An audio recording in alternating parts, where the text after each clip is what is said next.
Hey friends, welcome back to the channel. I'm so excited you're here because today we're diving deep into how they feel about everything now. Yeah, you heard me right. Whether it's a romantic partner, a friend, or even a family member, we're tapping into their current vibes. Now, this reading is timeless, so whenever you're watching this, the message is meant for you. So take a deep breath, relax, and let's get started, okay?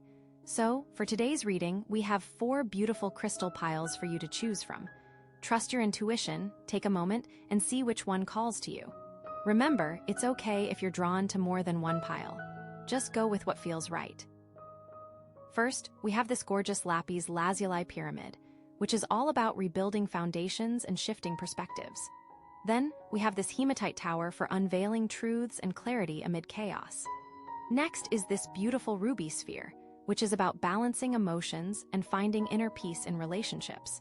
And finally, we have this Sodalite angel for spiritual alignment and higher understanding. So take a moment, look at the piles, and see which one you're most drawn to. There's no pressure here, and it's perfectly fine to check out multiple piles if you feel called to. Okay, so now that you've chosen your pile, let's all take a moment to make a wish or set an intention for this reading. I hope that you receive the clarity and guidance you need. And remember, trust what resonates with you and leave the rest. So Lapis Lazuli pyramid, right? That's all about transformation, and the theme for this reading is rebuilding foundations, but with like a total shift in perspective. And wow, with these cards, this is gonna be good. We have the World, the King of Wands, and the Wheel of Fortune. Okay, buckle up. All right, let's dive right into the World card first. So the World, at its core, it signifies completion, like the end of a major cycle. It's that feeling of I did it. Like you've climbed the mountain, finished the marathon, finally completed that massive project you've been pouring your heart and soul into. So it's huge. And what I'm feeling here is that this isn't just any ending. This is like a culmination of a significant chapter in your life. Maybe it's a relationship that's run its course, a job that you've outgrown, or even just a way of being that no longer serves you. Does that resonate? I feel like it really should, honestly. But here's the cool thing about the World card. It's not just about endings. It's also about beginnings, weirdly.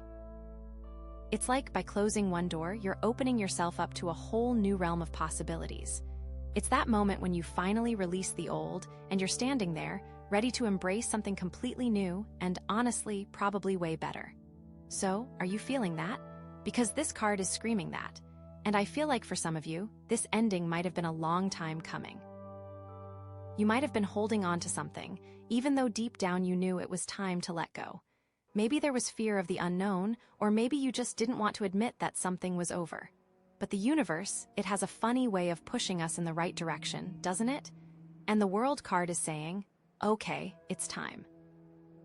You've learned everything you need to learn from this cycle, and now it's time to move on. But here's the other thing. It also means that you are ready, though. It's like you've developed the skills, the wisdom, and the strength to go through this and come out on the other side even stronger. And the card wouldn't show up if you weren't ready to take that final step, Like the universe isn't gonna throw something at you that you can't handle. So, trust that, okay? Now, sometimes the World card can also indicate travel or even moving to a new place. So, for some of you, this could literally mean the end of living somewhere and starting a new life somewhere else. Maybe you've been dreaming of moving to a new city or a new country, and this is the sign you've been waiting for. Like, go for it. Do it, do it, do it. And the yeehaw energy here is that you're not just ending something, you're graduating from it. You're taking all the lessons you've learned, all the experiences you've had, and you're using them to build something even better. It's like you're leveling up in a video game, Like, you beat the final boss, and now you're unlocking a whole new world with new challenges and new rewards. But the Yena energy might be that you're resisting this ending. You might be clinging to the past, afraid of what the future holds. And that's totally normal, by the way. Change can be scary, especially when it involves letting go of something that's been a big part of your life. But the World card is urging you to trust the process, to have faith that everything is happening for your highest good, even if it doesn't feel like it right now. Okay? And I think for a lot of you, this card is also about recognizing your own accomplishments. You've come so far, you've overcome so many obstacles, and you deserve to celebrate your success. So, take a moment to acknowledge how amazing you are, how resilient you are, and how much you've grown. You've earned it. Like seriously, you really have. And sometimes, the World card shows up when we're finally ready to integrate all the different parts of ourselves.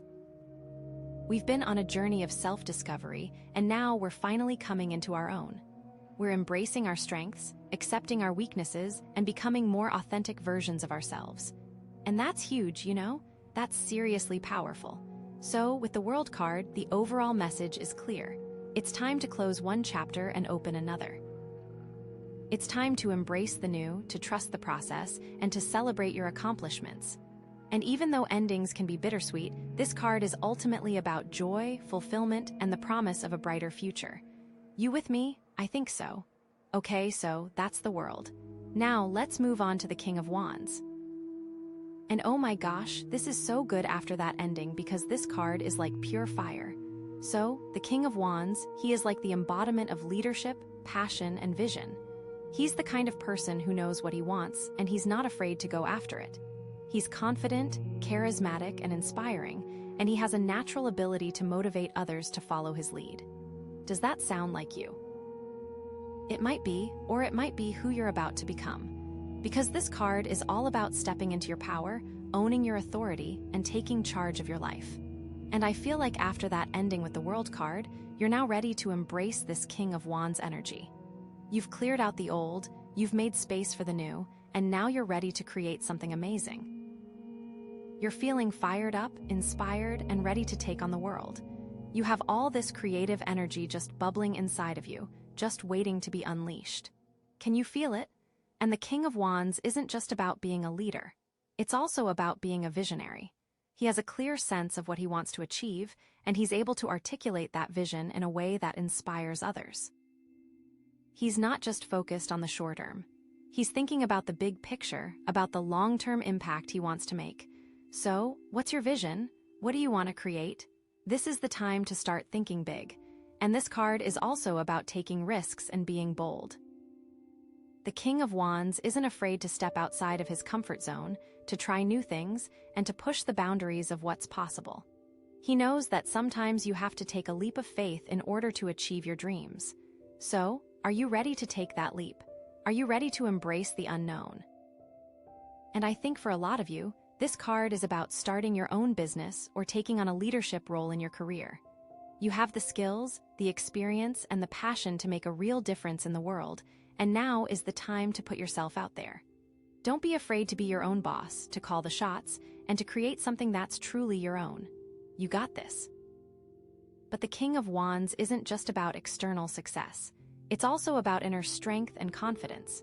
He knows his worth, he believes in himself, and he's not afraid to stand up for what he believes in. He's authentic, genuine, and true to himself, and that's what makes him such a powerful leader. So, are you embracing your own inner strength? Are you being true to yourself? And the yeehaw energy here is that you're finally stepping into your full potential. You're recognizing your own talents and abilities, and you're using them to create something amazing. You're not holding back. You're going all in. You're feeling confident, passionate, and ready to conquer the world. Like Rower, but the Yena energy might be that you're doubting yourself. You might be afraid of failure, afraid of what others will think. You might be questioning whether you're really capable of achieving your dreams. And that's okay. It's normal to have doubts sometimes. But the King of Wands is urging you to push past those doubts, to believe in yourself, and to take action anyway. Don't let the doubt win. And I think for a lot of you, this card is also about inspiring others. You have a natural ability to motivate and encourage people, and you can use that gift to make a real difference in the world. Share your vision, share your passion, and inspire others to follow their dreams. You never know whose life you might touch. So amazing. So, with the King of Wands, the overall message is clear. It's time to step into your power, to embrace your leadership potential, and to create something amazing. It's time to take risks, to be bold, and to believe in yourself. And even though it might be scary at times, you have the strength, the passion, and the vision to achieve your dreams. Remember that. All right, so we've got the world, we've got the King of Wands, and now, drum roll please, the Wheel of Fortune. Oh my gosh, this is getting so juicy. So the Wheel of Fortune, it's all about cycles, change, and destiny.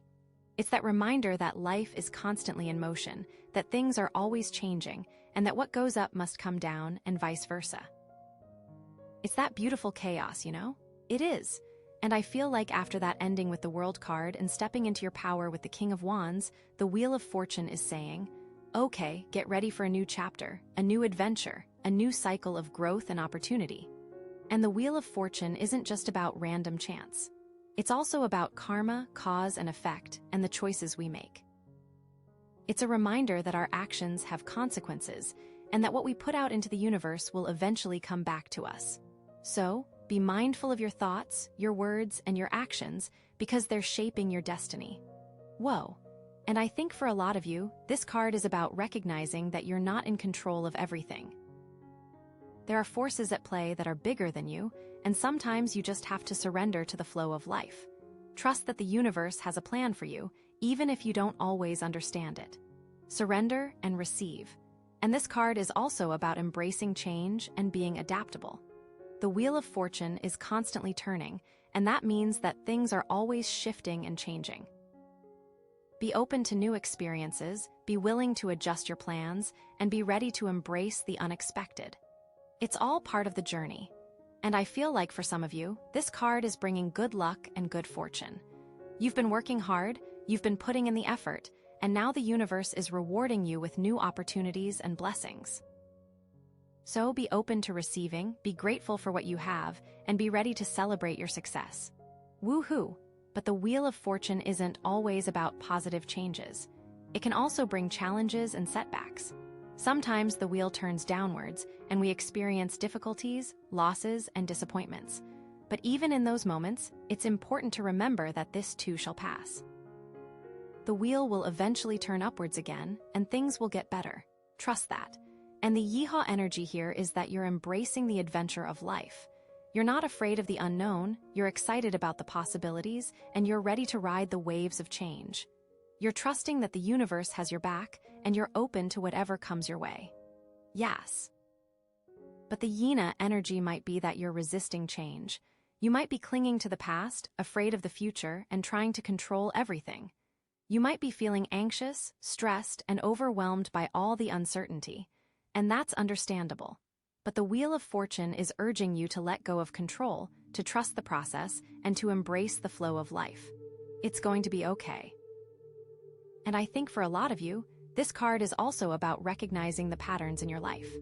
The Wheel of Fortune is constantly repeating, and that means that we often find ourselves in similar situations and facing similar challenges.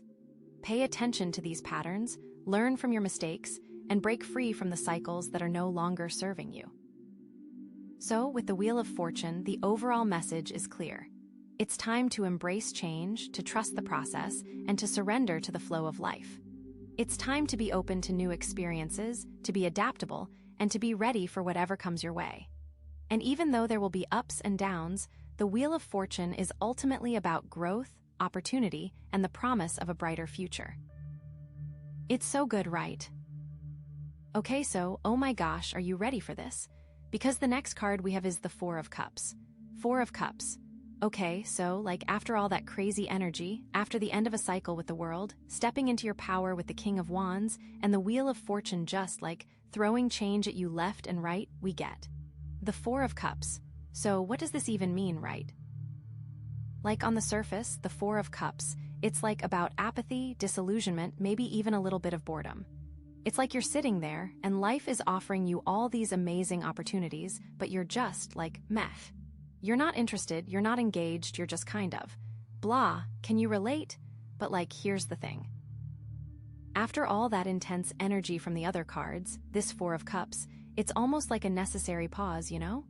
Like, you've been through so much, you've experienced so much change that you're just overwhelmed. You need a minute to catch your breath, to process everything that's happened, and to figure out what you actually want. Because maybe all these new opportunities that are coming your way, maybe they're not really aligned with your true values or your true desires, you know? So it's like The World card signifies a big ending, right? And the King of Wands is all about stepping into your power and pursuing your passions. The Wheel of Fortune adds that element of destiny and change, but the Four of Cups is like, but wait, am I even sure I want all of this? Is this really what I want to create? It's that moment of questioning, of introspection. And sometimes, the Four of Cups shows up when we're so focused on what we don't have that we fail to appreciate what we do have, which is a lot. We're so busy chasing after the next big thing that we forget to be grateful for the blessings in our lives. So, take a look around you. What do you have to be thankful for? Really think about it. I think for a lot of you, this card is about feeling emotionally drained. You've been giving so much of yourself to others, to your work, to your relationships, that you're just running on empty. You need to take some time for yourself, to recharge your batteries, and to reconnect with your own needs and desires. Self-care is, crucial right now, okay? And this could be showing up in different areas of your life, too. Maybe you're feeling dissatisfied with your job, even though you've been working so hard to get where you are. Maybe you're feeling uninspired and unmotivated, and you're just going through the motions. Or maybe you're feeling disconnected from your partner, even though you love them deeply. Maybe you're thinking, is this all there is? The yeehaw energy here is that you're actually taking the time to reflect and reassess. You're not just blindly jumping into the next opportunity that comes your way. You're being mindful, you're being intentional, and you're making sure that you're aligning your actions with your values. Good. And you're recognizing that it's okay to say no to things that don't resonate with you.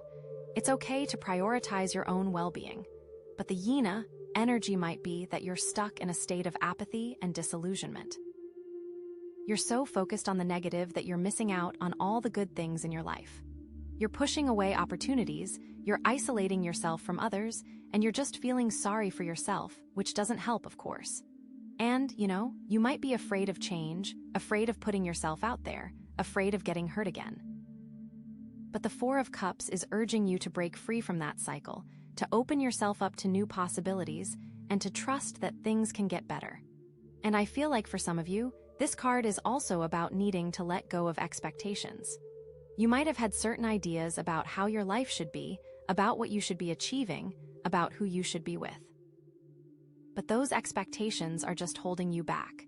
They're preventing you from seeing the beauty and the potential in your current situation.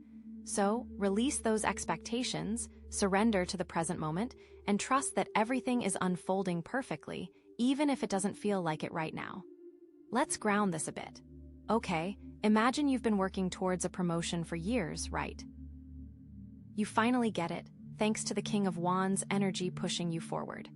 But then, a few weeks in, you're just, meh. You're sitting in your new office, staring out the window, wondering if this is really what you wanted. The Four of Cups is that feeling. It's that moment of, wait, what now? And it's not necessarily a bad thing. It's a chance to check in with yourself to make sure you're still on the right path. Or maybe you've been searching for love your whole life, right? You finally meet someone amazing, someone who seems perfect for you. You're swept up in the initial excitement, thanks to that Wheel of Fortune energy bringing you together. But then, after a few months, you start to feel distant. You're sitting across from them at dinner and you're just not feeling it. The Four of Cups is that disconnect. It's that feeling of, is this really the one? And again, it's not necessarily a sign that the relationship is doomed. It's a sign that you need to communicate, to reconnect, and to make sure you're both on the same page.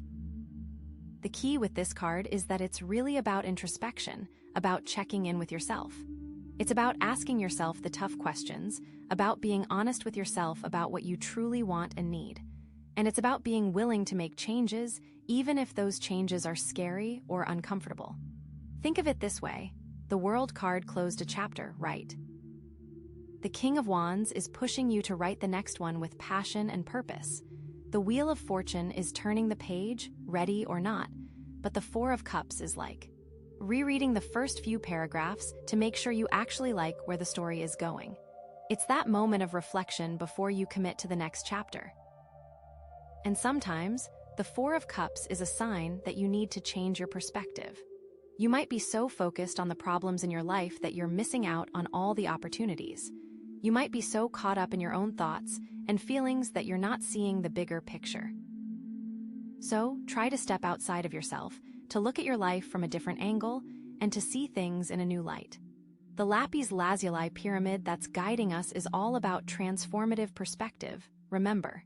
It's reminding you that this feeling of apathy might just be a signal that it's time to shift your focus. It's so important to practice gratitude, too. Even when things are tough, even when you're feeling disillusioned, there's always something to be thankful for. Focus on the good things in your life, the people who love you, the opportunities you have, and the blessings you've received. Gratitude can shift your perspective and help you to see things in a more positive light. And remember, this isn't the end of the story. We still have cards to pull, and they're going to provide guidance on how to move forward, how to break free from this state of apathy, and how to embrace the new opportunities that are coming your way. So, don't lose hope, don't give up, and trust that everything is working out for your highest good. So, yeah, the Four of Cups. It's a moment of pause, a moment of reflection, a moment of questioning, but it's also a moment of opportunity. It's a chance to reassess your values, to realign your actions with your desires, and to create a life that is truly fulfilling. But what's next? Oh, I'm so excited to see. Okay, so after that pause, after that moment of meh with the Four of Cups, now we get the Ace of Pentacles. Oh my gosh, so the Ace of Pentacles, right? It's all about new beginnings, but in the most grounded, practical way possible. It's not some Piantheschi dream. It's a real, tangible opportunity. It's like the universe is saying, here, I'm giving you the seed. Plant it, nurture it, and watch it grow. It's about potential, about laying the foundation for something secure and lasting, you know?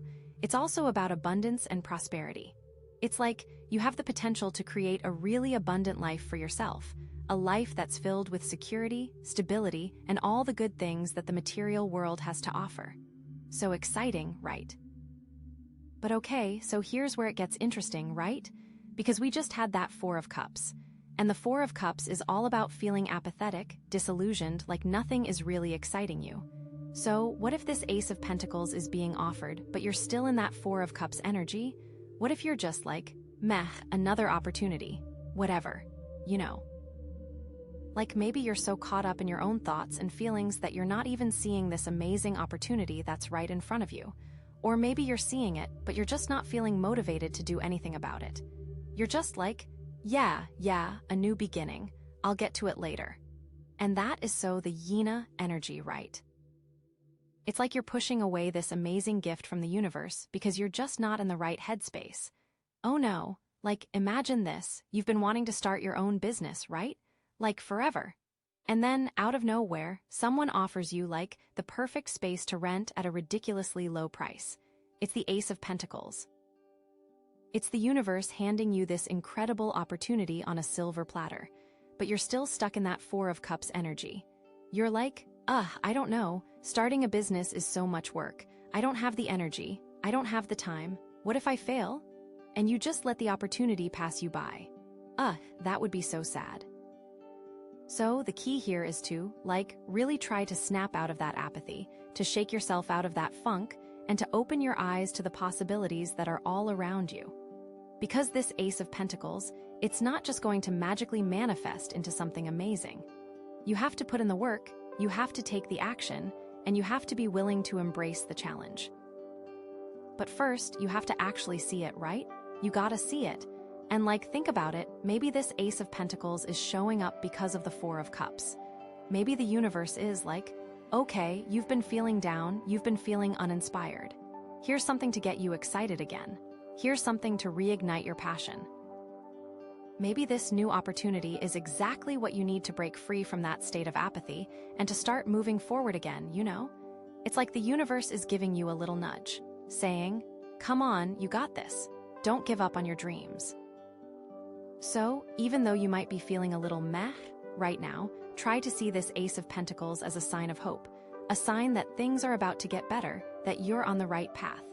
And even if it's hard to feel motivated, just take one small step, one tiny action towards this new opportunity. It could make all the difference, seriously. Okay, but what if you are ready for this Ace of Pentacles?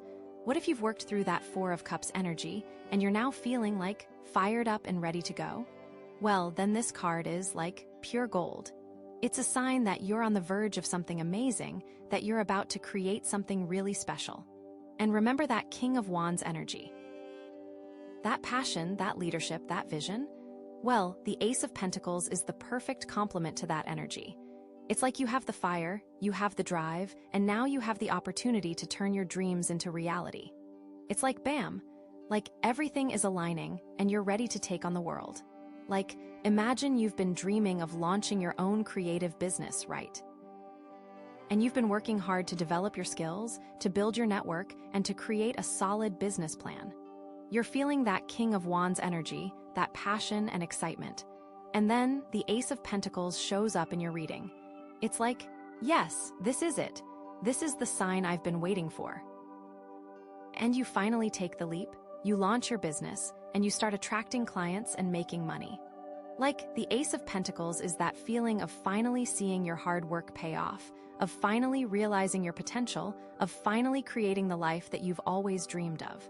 And it's amazing, and it's powerful, and it's totally within your reach, do you know what I mean? And see, this Ace of Pentacles, it's not just about, like, money and material possessions. It's also about security, stability, and feeling grounded in your life. It's about creating a solid foundation for yourself, a foundation that will support you through thick and thin. It's about feeling safe, secure, and confident in your ability to provide for yourself and your loved ones. And that's huge, you know? That's so important. And remember that World card, that ending of a cycle? Well, this Ace of Pentacles could be the start of a whole new cycle, a cycle that's filled with abundance, prosperity, and security.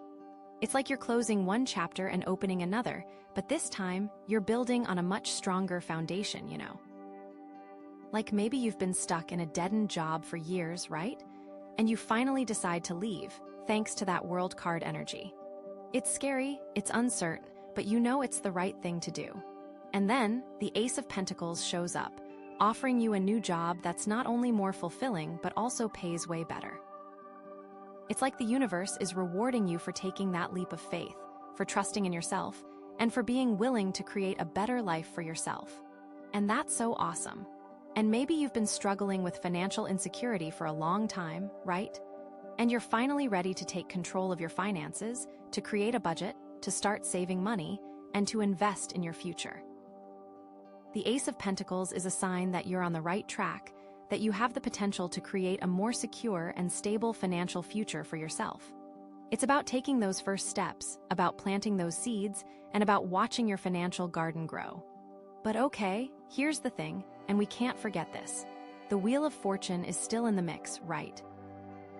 And the Wheel of Fortune is all about change, about ups and downs, about the unpredictable nature of life. So, even though this Ace of Pentacles represents a new beginning, a new opportunity, it's important to remember that things can change, that there will be challenges along the way, and that you need to be prepared to adapt to whatever comes your way. The wheel is always turning.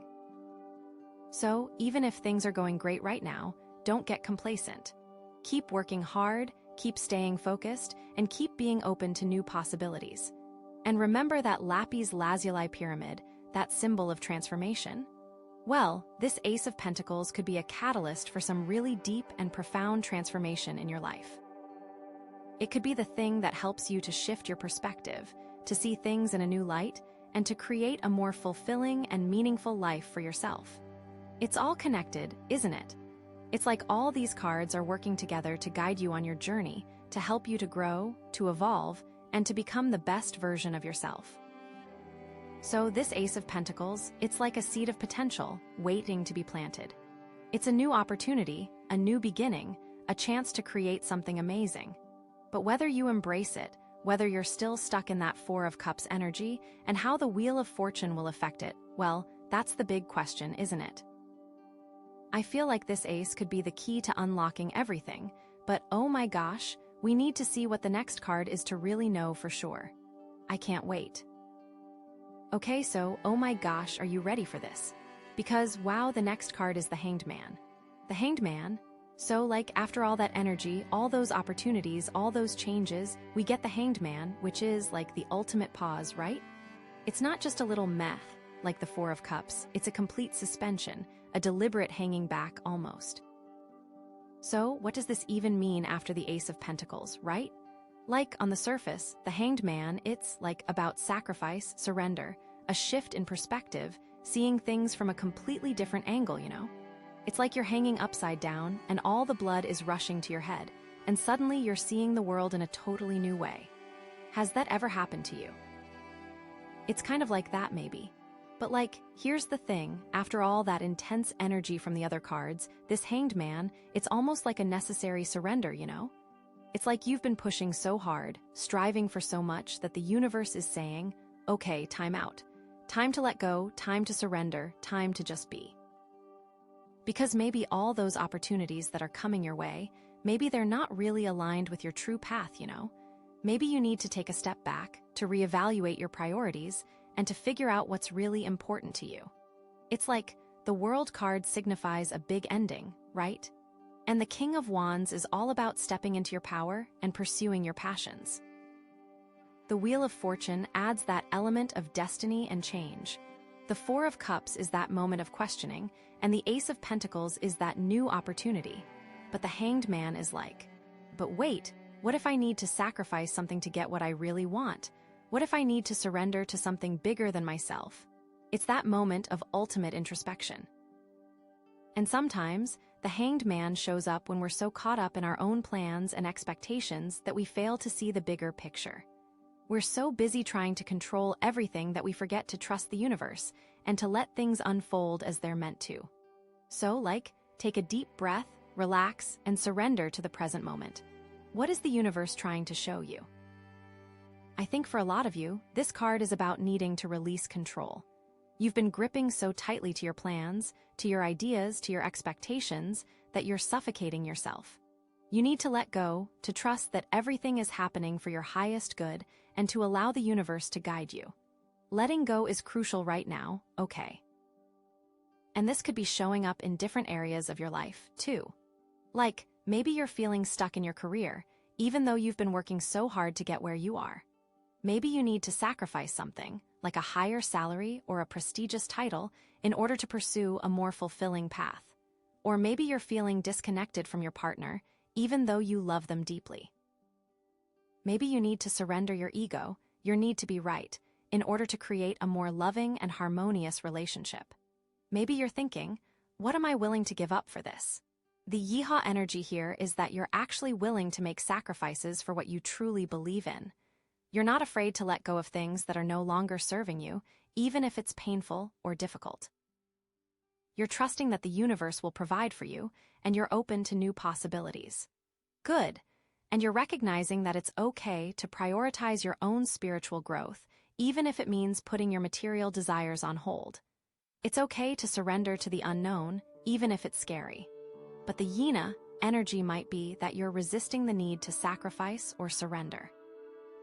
You're clinging to your old ways of doing things, even though they're not working.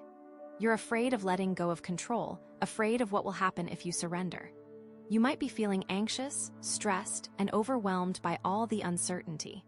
And, you might be afraid of change, afraid of putting yourself out there, afraid of getting hurt again.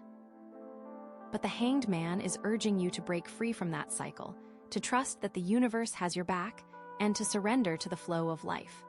And I feel like for some of you, this card is also about needing to change your perspective. You might be so focused on the negative aspects of your life that you're missing out on all the positive. You might be so caught up in your own thoughts and feelings that you're not seeing the bigger picture. So, try to step outside of yourself, to look at your life from a different angle, and to see things in a new light. Let's ground this a bit. Okay, imagine you've been working towards a specific goal for years, right? You're so close to achieving it, thanks to the King of Wands energy pushing you forward and the Ace of Pentacles seemingly making it attainable. But then, the Hanged Man shows up, and you realize that achieving that goal would actually require you to sacrifice your values, your relationships, or your well-being. The Hanged Man is that moment of realization. It's that moment of, wait, is this really worth it? And it's not necessarily a bad thing. It's a chance to check in with yourself, to make sure you're still on the right path, and to realign your priorities. Or maybe you've been searching for a new job for months, right? You finally get an offer, and it seems perfect on the surface. You're swept up in the initial excitement, thanks to that wheel of fortune energy bringing you together. But then, after doing some research, you discover that the company has a really toxic work environment, or that the job would require you to compromise your ethics. The Hanged Man is that moment of hesitation. It's that feeling of, is this really the right fit? And again, it's not necessarily a sign that the job is doomed. It's a sign that you need to weigh the pros and cons, to consider the long-term consequences, and to make sure you're making a decision that's aligned with your values. The key with this card is that it's really about surrender, about letting go of control. It's about trusting that the universe knows what's best for you, even if you don't understand it right now. And it's about being willing to make sacrifices, to give up things that are no longer serving you, in order to create a more fulfilling and meaningful life. Think of it this way: the World card closed a chapter, right? The King of Wands is pushing you to write the next one with passion and purpose. The Wheel of Fortune is turning the page, ready or not. The Four of Cups is like rereading the first few paragraphs to make sure you actually like where the story is going. The Ace of Pentacles is presenting you with a brand new pen and a fresh notebook. But the Hanged Man is like pausing, hanging upside down, and asking yourself, what kind of story do I really want to write? It's that moment of reflection before you commit to the next chapter. And sometimes, the Hanged Man is a sign that you need to change your perspective. You might be so focused on the problems in your life that you're missing out on all the opportunities. You might be so caught up in your own thoughts and feelings that you're not seeing the bigger picture. So, try to step outside of yourself, to look at your life from a different angle, and to see things in a new light. Remember that Lapis Lazuli pyramid that's guiding us? It's all about transformative perspective, remember. Well, the Hanged Man is like the ultimate tool for achieving that transformation. It's forcing you to see things from a completely different angle, to question your assumptions, and to challenge your beliefs. It's reminding you that true transformation often requires sacrifice, surrender, and a willingness to let go of control. And remember that Ace of Pentacles, that new opportunity. Well, the Hanged Man is asking you to consider whether that opportunity is truly aligned with your values, your goals, and your soul's purpose. It's asking you to be willing to sacrifice that opportunity if it's not the right fit, or to surrender your expectations of what that opportunity should look like. It's all connected. So, yeah, the Hanged Man. It's a moment of pause, a moment of surrender, a moment of transformation. But it's also a moment of opportunity. It's a chance to realign your life with your soul's purpose, to let go of what's no longer serving you, and to trust that the universe has your back. But what's next? Is this sacrifice going to lead to something even better? Oh, I'm so excited to see, because we're about to find out. Okay, so, oh my gosh, are you ready for this? Because the next card we have, and this is the last card, is the Five of Swords. Five of Swords. So, like, after that sacrifice, after that surrender with the Hanged Man, what's even left, right? What's going on in their mind? So, what does this even mean in the context of this reading, right? Like on the surface, the Five of Swords, it's like about conflict, defeat, maybe even a little bit of betrayal. It's like you've been in a battle and you've won, but at what cost? You know, it's about victory, but it feels empty, it feels hollow, it feels like you've lost something important along the way. Can you relate to that at all? Do you know what I mean? It's almost like, yeah. But like, here's the thing, right? After all that intense energy from the other cards, especially that Hanged Man energy, this Five of Swords, it's almost like the aftermath, you know? It's like you've made that sacrifice, you've surrendered something important, and now you're dealing with the consequences.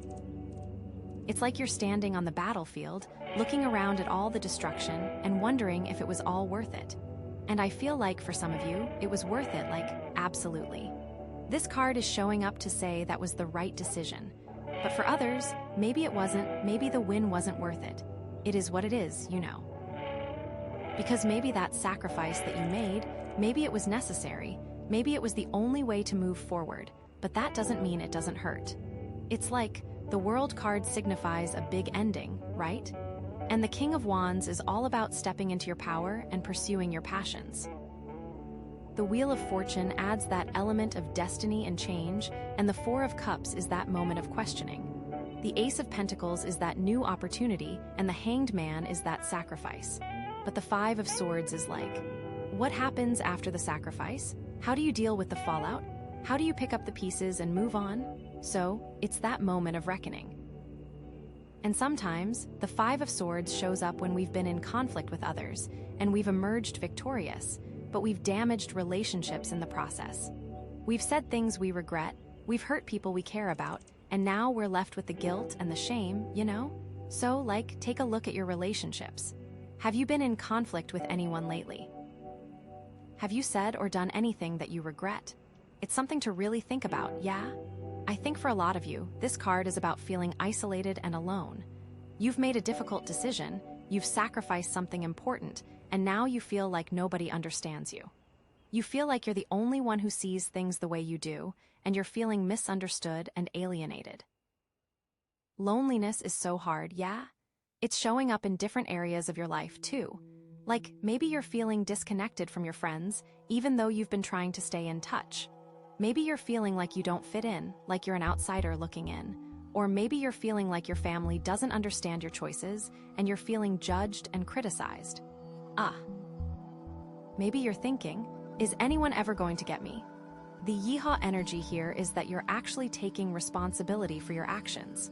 You're acknowledging the pain that you've caused, both to yourself and to others, and you're willing to make amends where you can. You're not trying to justify your behavior, you're not trying to blame others, you're just taking ownership of your mistakes, and you're trying to learn from them. That's huge, actually. That's really good. And you're recognizing that it's okay to feel sad, to feel disappointed, to feel regret. It's okay to grieve the losses that you've experienced. But the Yina energy might be that you're stuck in a cycle of blame and resentment. You're so focused on what others have done to you that you're unable to see your own role in the conflict.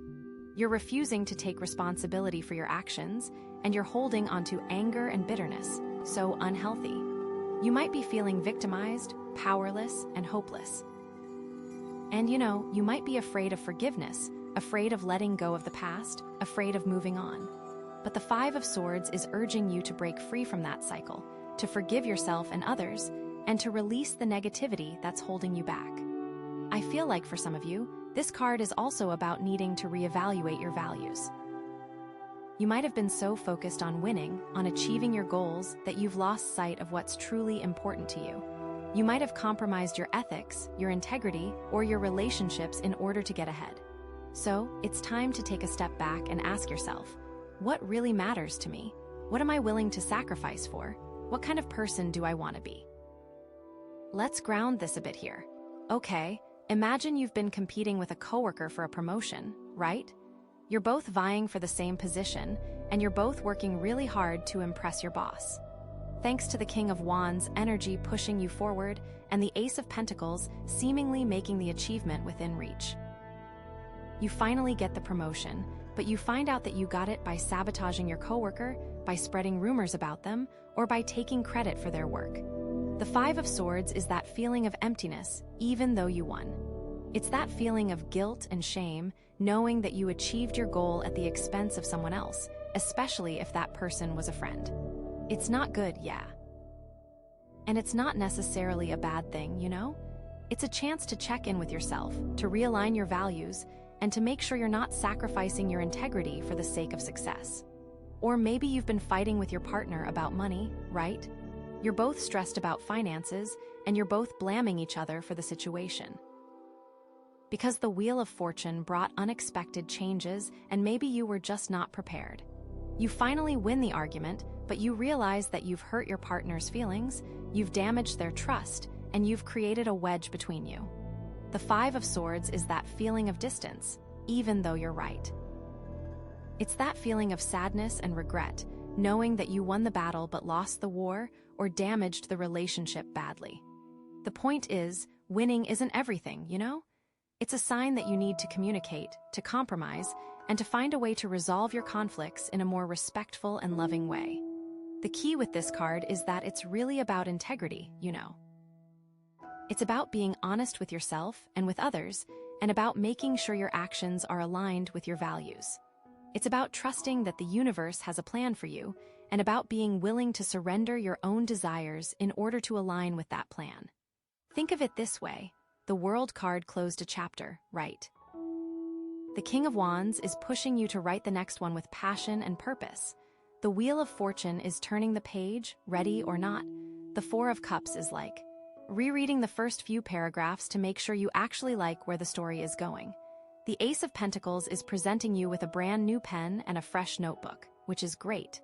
The Hanged Man is like pausing, hanging upside down, and asking yourself, what kind of story do I really want to write? It's that moment of reflection before you commit to the next chapter. But the Five of Swords is like finishing the chapter, but realizing that you've made some choices you regret, that you've hurt some people along the way, and that you need to find a way to make amends. It's heavy. It's a new perspective if you let it be. You might be so focused on the problems in your life that you're missing out on all the opportunities. You might be so caught up in your own thoughts and feelings that you're not seeing the bigger picture. So, try to step outside of yourself, to look at your life from a different angle, and to see things in a new light. Remember that Lapis Lazuli pyramid that's guiding us?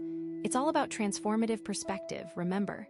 Well, the Five of Swords is like a challenge to use that transformative power. The end? What happens now with transformative power in tow? Who knows? The Hanged Man sacrificed for a different perspective, but the Five of Swords is a challenge to that, because here comes the actual reality. It's all connected, and this reading seems to hint at that. And remember that Ace of Pentacles, that new opportunity? The Five of Swords is asking you to consider whether you're pursuing that opportunity in a way that's aligned with your values. It's asking you to be willing to sacrifice that opportunity if it means compromising your integrity. It's all connected. So, yeah, the Five of Swords. It's a moment of regret, a moment of reckoning, a moment of transformation. The sacrifice, was it worth it? And maybe you need to make some amends, change your perspective, but only you can really answer. I am really interested and now want to do this for myself. The Five of Swords is a new view on the perspective transformation, almost like it's making sure you truly changed. The crystal theme seems to be coming into play right at the last moment, and it's transformative, really driving that home. I can't wait to see where things will truly go. Okay, oh my gosh, wow, that was intense, right? Seriously, what a journey. From the ending of a major cycle with the world, to stepping into your power with the King of Wands, to the Wheel of Fortune throwing change at you left and right, to that moment of meh with the Four of Cups, to the potential new beginning with the Ace of Pentacles, and then that huge sacrifice with the Hanged Man, and now we're here at the Five of Swords. It's a lot to take in, seriously. But the fact that you picked the Lapis Lazuli pyramid, it makes so much sense because it's all about transformative perspective, and it feels like that's exactly what this whole reading is about. So, first, take a deep breath, okay? You've been through a lot, and it's okay to feel however you're feeling right now. It's all valid, truly. So, let's dive a little deeper into this Five of Swords, right? Because it's kind of a tricky card. On the one hand, it can represent victory, but it's a victory that feels hollow, that feels like it came at a cost. It's like you won the battle, but you lost the war. And that can be really painful, you know? It can leave you feeling like, was it even worth it? Maybe you made a sacrifice that you're now regretting. Maybe you hurt someone in the process of achieving your goals. Maybe you compromised your values in some way, and now you're left with the fallout, with the guilt, with the shame. It sucks, right? But on the other hand, the Five of Swords can also represent a necessary victory. Sometimes you have to make difficult choices. Sometimes you have to stand up for yourself, even if it means hurting someone else's feelings. And sometimes you have to sacrifice something in order to achieve your goals. It's like maybe you had to leave a toxic relationship, even though it was painful. Maybe you had to quit a job that was draining your soul, even though it meant financial uncertainty. Maybe you had to cut ties with someone who was holding you back, even though it was heartbreaking. And the Five of Swords is acknowledging that, yeah, it was tough, yeah, it hurt, but it was also necessary. It was the right thing to do for your own well-being. And it's showing up to validate that decision, to tell you that you did the best you could with what you had, and that you shouldn't beat yourself up about it. Maybe there was no other way, you just had to do what you had to do. And whatever the outcome, whether you're feeling regret or relief, the Five of Swords is urging you to learn from the experience. To examine your actions, to understand the consequences of your choices, and to make better decisions in the future. It's about taking responsibility for your part in the conflict, about forgiving yourself and others, and about moving forward with a renewed sense of integrity. And the thing is, all these cards, they're all connected, right? Like the World card was the ending of a cycle, but it also created space for something new. The King of Wands ignited your passion and gave you the courage to pursue your dreams, so powerful. The Wheel of Fortune brought change and opportunity, but it also reminded you that life is unpredictable. The Four of Cups made you question whether you were really on the right path, but it also gave you a chance to reassess your values. The Ace of Pentacles offered a new beginning, a chance to build something solid and lasting.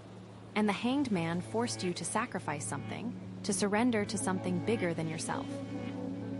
And now, the Five of Swords is showing you the results of all those choices, all those decisions, all those sacrifices.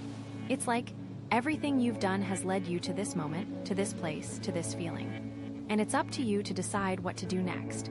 And that Ace of Pentacles is waiting to see what you'll do with it. Will it be a path to abundance or something else? But here's the thing, and this is where the Lapis Lazuli pyramid comes in, right? Because this whole reading has been about transformation, about shifting your perspective, about seeing things in a new light. And the Five of Swords, even though it can feel tough, it's also an opportunity for profound transformation. Because it's forcing you to confront your shadow side, to acknowledge your mistakes, and to take responsibility for your actions. It's forcing you to examine your values, to realign your priorities, and to create a life that's more authentic and fulfilling. It's forcing you to let go of the past, to forgive yourself and others, and to move forward with a renewed sense of purpose. And it's all about looking within. That internal view is the key to how you're going to move forward. You might be thinking, transformation? Again, I'm tired of transforming. I know, it can feel exhausting, right? But the universe wouldn't be showing you this card if it didn't believe in your ability to transform, to grow, to evolve. It knows that you have the strength, the resilience, and the wisdom to overcome any challenge, to learn from any mistake, and to create a life that's truly amazing. I think it's about knowing what you want. That is going to be super important right now. You might need to sit with it, but figuring it out could be really great. So trust yourself, trust your intuition, and trust that everything is happening for your highest good, even if it doesn't feel like it right now.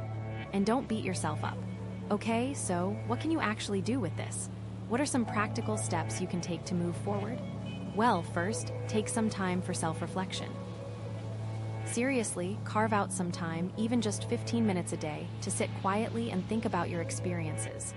Ask yourself the tough questions. What did I learn from this situation? What could I have done differently? How can I prevent this from happening again? What are my values, and am I living in alignment with them? It can be hard, but just asking is a huge step. Second, practice forgiveness, both for yourself and for others.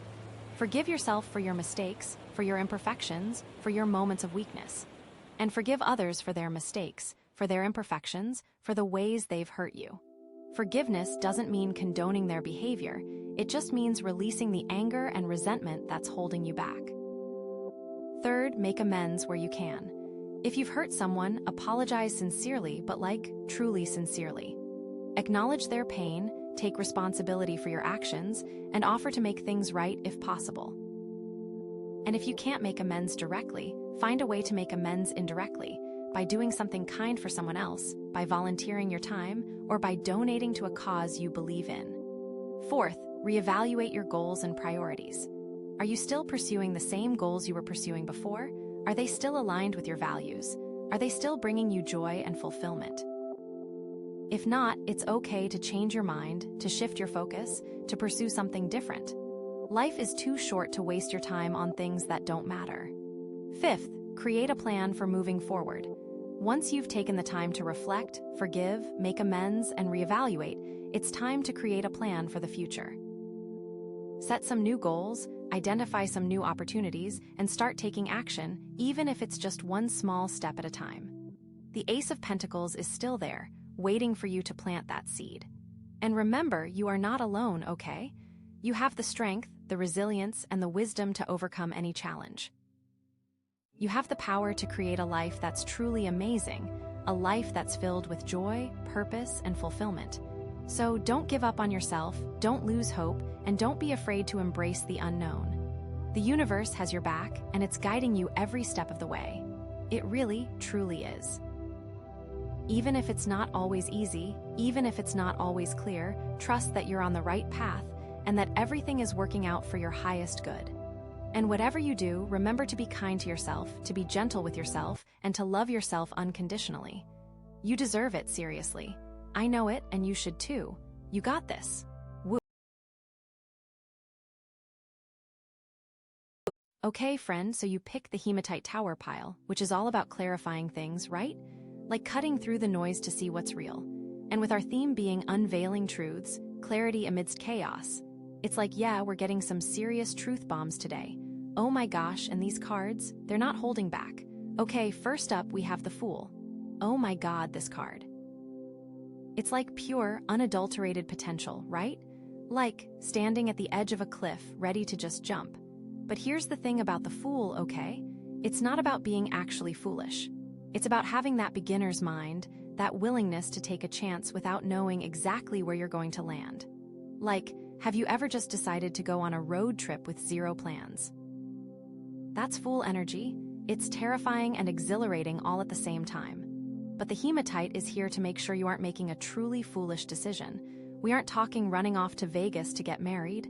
We're talking a calculated risk. So, with this card showing up, it's like the universe is nudging you, saying, hey, there's something new waiting for you, something exciting. Are you brave enough to go for it? And honestly, you might be feeling a little scared, a little unsure. That's totally normal, but the Fool isn't weighed down by fear. The Fool trusts in the journey. Think about that thing you've been wanting to do, like really wanting to do, but you've been holding back. Maybe it's starting a new hobby, like pottery. Maybe it's going back to school, even though it feels like, oh my gosh, I'm too old.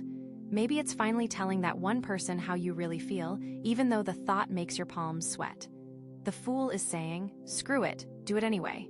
But here's the secret, okay? The Fool isn't reckless. There's a difference between being a fool and being, well, a complete idiot, you know. The Fool has a sense of faith, a belief that things will work out even if they can't see the whole picture yet. And that's where the Hematite kicks in, okay? It's like, okay, be a fool, take that leap, but let's clarify what we're leaping into. It's not about blindly jumping into the abyss. It's about taking a conscious step into the unknown. So really ask yourself, what is that leap for you? What is that thing that's been calling your name? And what's been stopping you? Is it fear of failure? Is it worrying about what other people will think? Is it just plain old inertia? Whatever it is, the Fool is here to help you break free. To say, yes, I'm ready for something new. And like, even if you stumble, even if you fall, that's okay. That's part of the journey. The Fool learns from every experience, good or bad, because every step, every misstep is leading them closer to their true potential. Now, this is where it gets really interesting, okay? Because right after the Fool, we have the Ace of Wands. Ooh, okay, so the Fool is taking the leap, right? But the Ace of Wands is what they're leaping into. This is pure, unadulterated potential, like a lightning bolt of inspiration hitting you out of nowhere. Have you ever had that feeling, where you suddenly have this amazing idea and you just know you have to pursue it? That's Ace of Wands energy. It's raw, it's exciting, and it's bursting with possibilities. It's like the universe is saying, okay, you're ready to start something new. Here's the spark. What are you going to do with it? And this isn't just any spark, okay? This is a wand spark. This is fire, this is passion, this is creativity. This is something that lights you up from the inside out. And because you pick the Hematite, that clarity is going to help you fan that flame and make sure you are using the spark wisely. So think about that new beginning that the Fool is embarking on. The Ace of Wands is giving you the fuel, the energy, the drive to actually make it happen. It's like You have this blank canvas in front of you, and the Ace of Wands is handing you the paintbrush and saying, "Go create something amazing." But here's the thing, okay? The Ace of Wands is just potential. It's not a guarantee of success. It's up to you to take that spark and nurture it, to turn it into something real. It requires action, it requires effort, and it requires a willingness to embrace the unknown. Because remember, you're still in Fool territory. You're still learning, you're still growing, and you're still figuring things out. So, how do you take that Ace of Wands energy and turn it into something tangible? Well, first, you have to get clear on what you want to create. What is your vision? What is your passion? What do you want to bring into the world? And this is where the Hematite really shines, okay? Because it's helping you cut through the confusion, the doubts, the fears, and get to the heart of what truly matters to you. Once you have that clarity, then it's time to take action. Start small if you need to. Don't try to do everything at once. Just take one step at a time. But keep moving forward. Keep fanning that flame. Keep believing in yourself and your vision. Because the Ace of Wands is a powerful force, but it needs your help to truly blossom. It needs your dedication, your commitment, and your unwavering belief in your own potential. And the cool thing is, this can apply to anything, truly anything. This could be a new relationship, where you're taking a chance on someone and feeling that initial spark of attraction. This could be a new job, where you're stepping into a role that challenges you and excites you. This could be a new creative project, where you're finally giving yourself permission to explore your artistic talents. It really doesn't matter what it is, as long as it lights you up inside and makes you feel alive. It means that the Fool is now running, and the Ace of Wands is now a torch lighting the way. Okay, are you ready for the best part? Because after the Fool takes that leap of faith, and after the Ace of Wands ignites that spark of potential, we have the Queen of Wands. Yes, this is the embodiment of confidence, passion, and fiery energy. This is like the ultimate glow-up. This is you, fully stepping into your power and owning your awesomeness.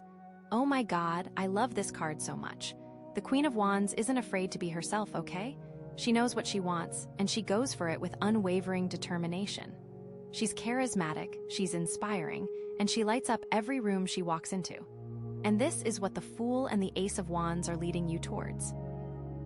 This is the potential that's waiting for you if you dare to take that leap and embrace your passions. So, think about it. You start as the Fool, taking a chance on something new. The Ace of Wands ignites that initial spark of excitement. And then, if you nurture that spark, if you stay committed to your vision, you can become the Queen of Wands. You can become that confident, radiant, and powerful version of yourself that you've always dreamed of being. But here's the thing, okay?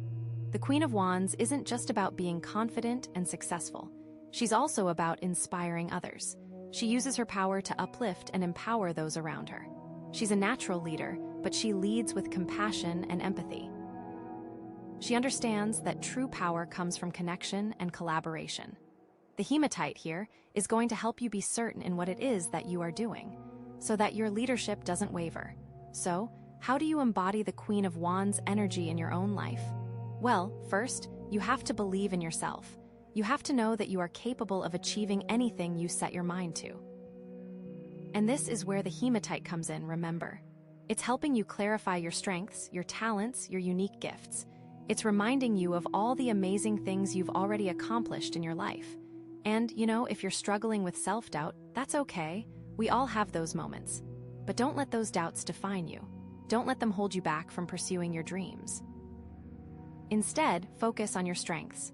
Focus on your passions. Focus on the things that make you feel alive.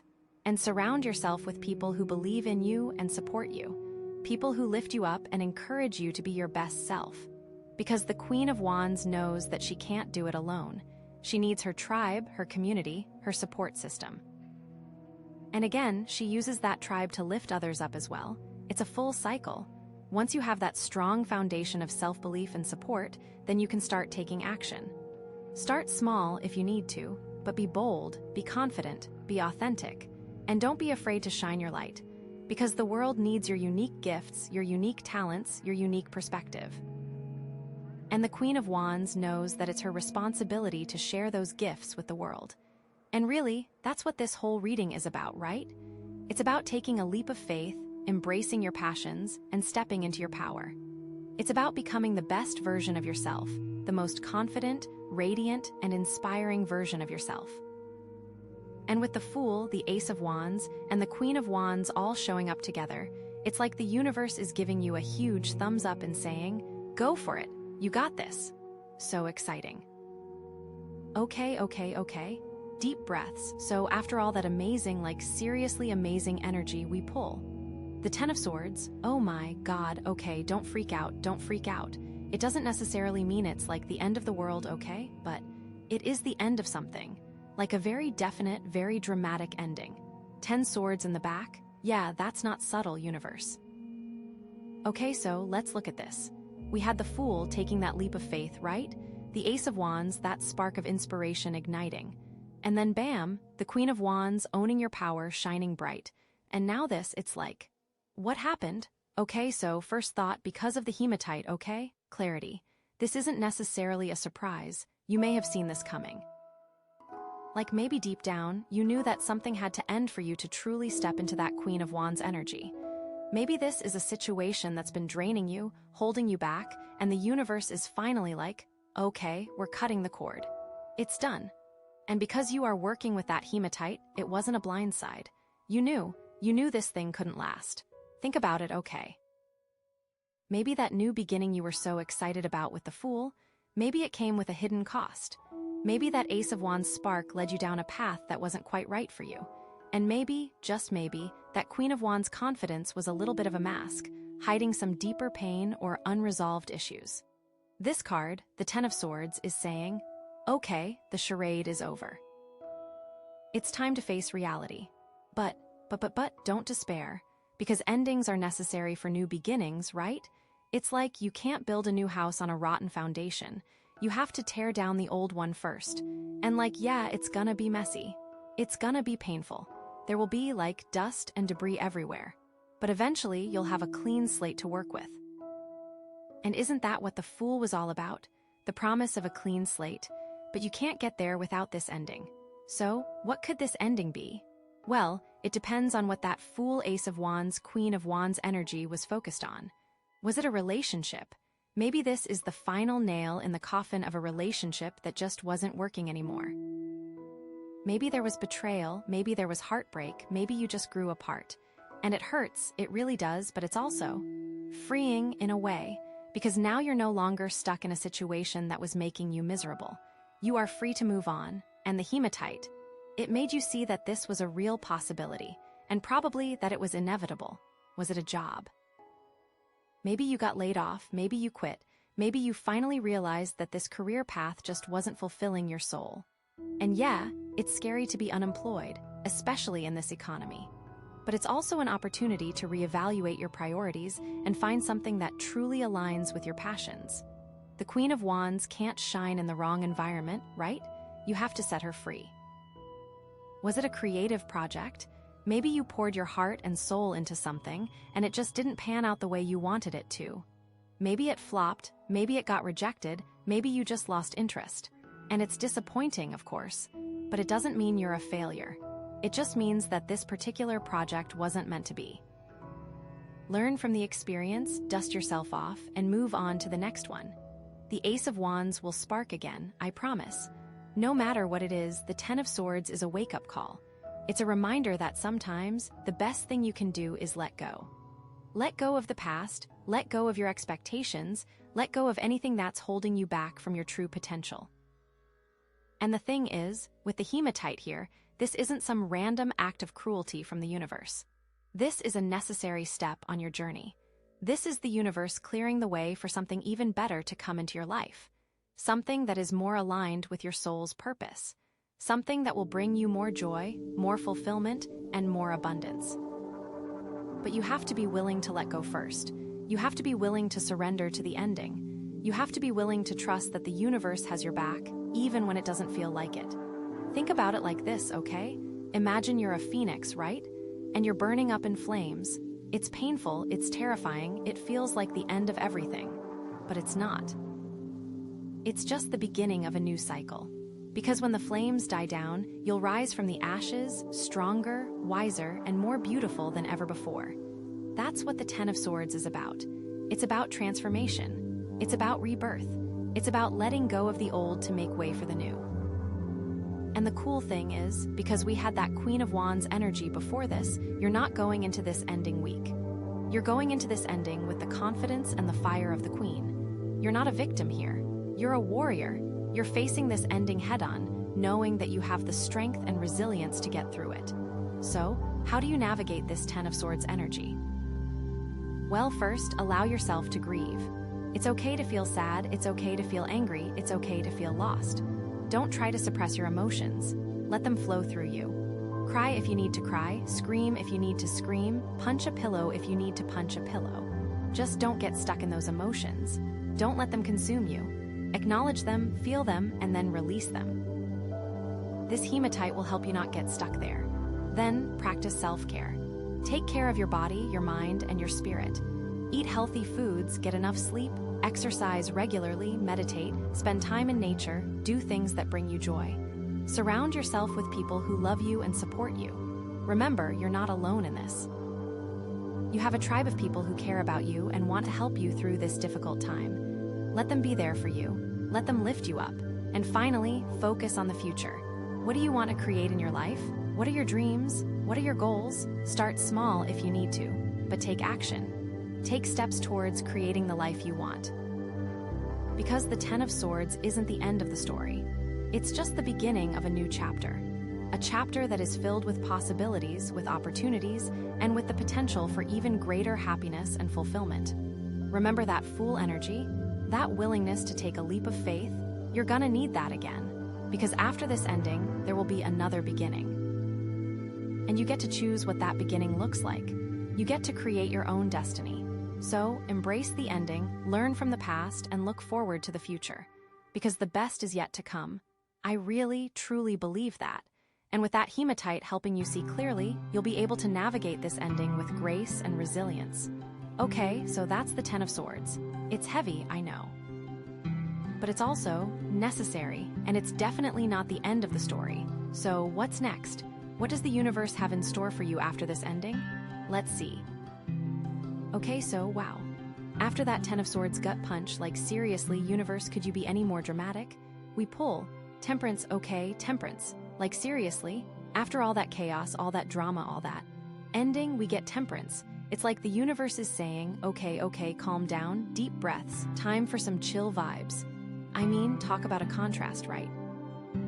Ten of Swords is like all the swords, all the pain, all the finality. And then temperance is like mellow, flowing, angelic, like, what? But you know what? It actually makes sense. Like after such a dramatic ending, you can't just jump right into something new, right? You need time to heal, time to process, time to find your center again. And that's exactly what temperance is all about. It's all about balance, harmony, and finding that middle ground after everything's been shaken up. It's about taking all those broken pieces from the Ten of Swords and figuring out how to put them back together in a new way. And remember, you chose the hematite. So, you're ready to clarify the path to healing and balance. So, what does temperance actually mean? Well, at its core, it's about moderation. It's about finding that sweet spot between extremes.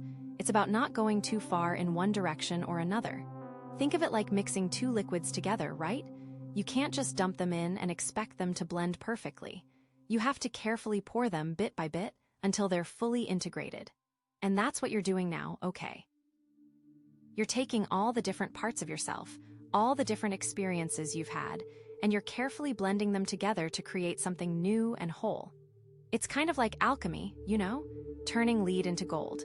Taking something that seems broken and turning it into something beautiful and valuable. Temperance is about finding the gold within the lead. But it's not just about moderation, okay? It's also about healing. The Ten of Swords can leave some pretty deep wounds, right? And temperance is here to help you heal those wounds. It's about being gentle with yourself, being patient with yourself, and allowing yourself the time and space you need to recover. Think about it like this, okay? Imagine you've just had a major surgery, right?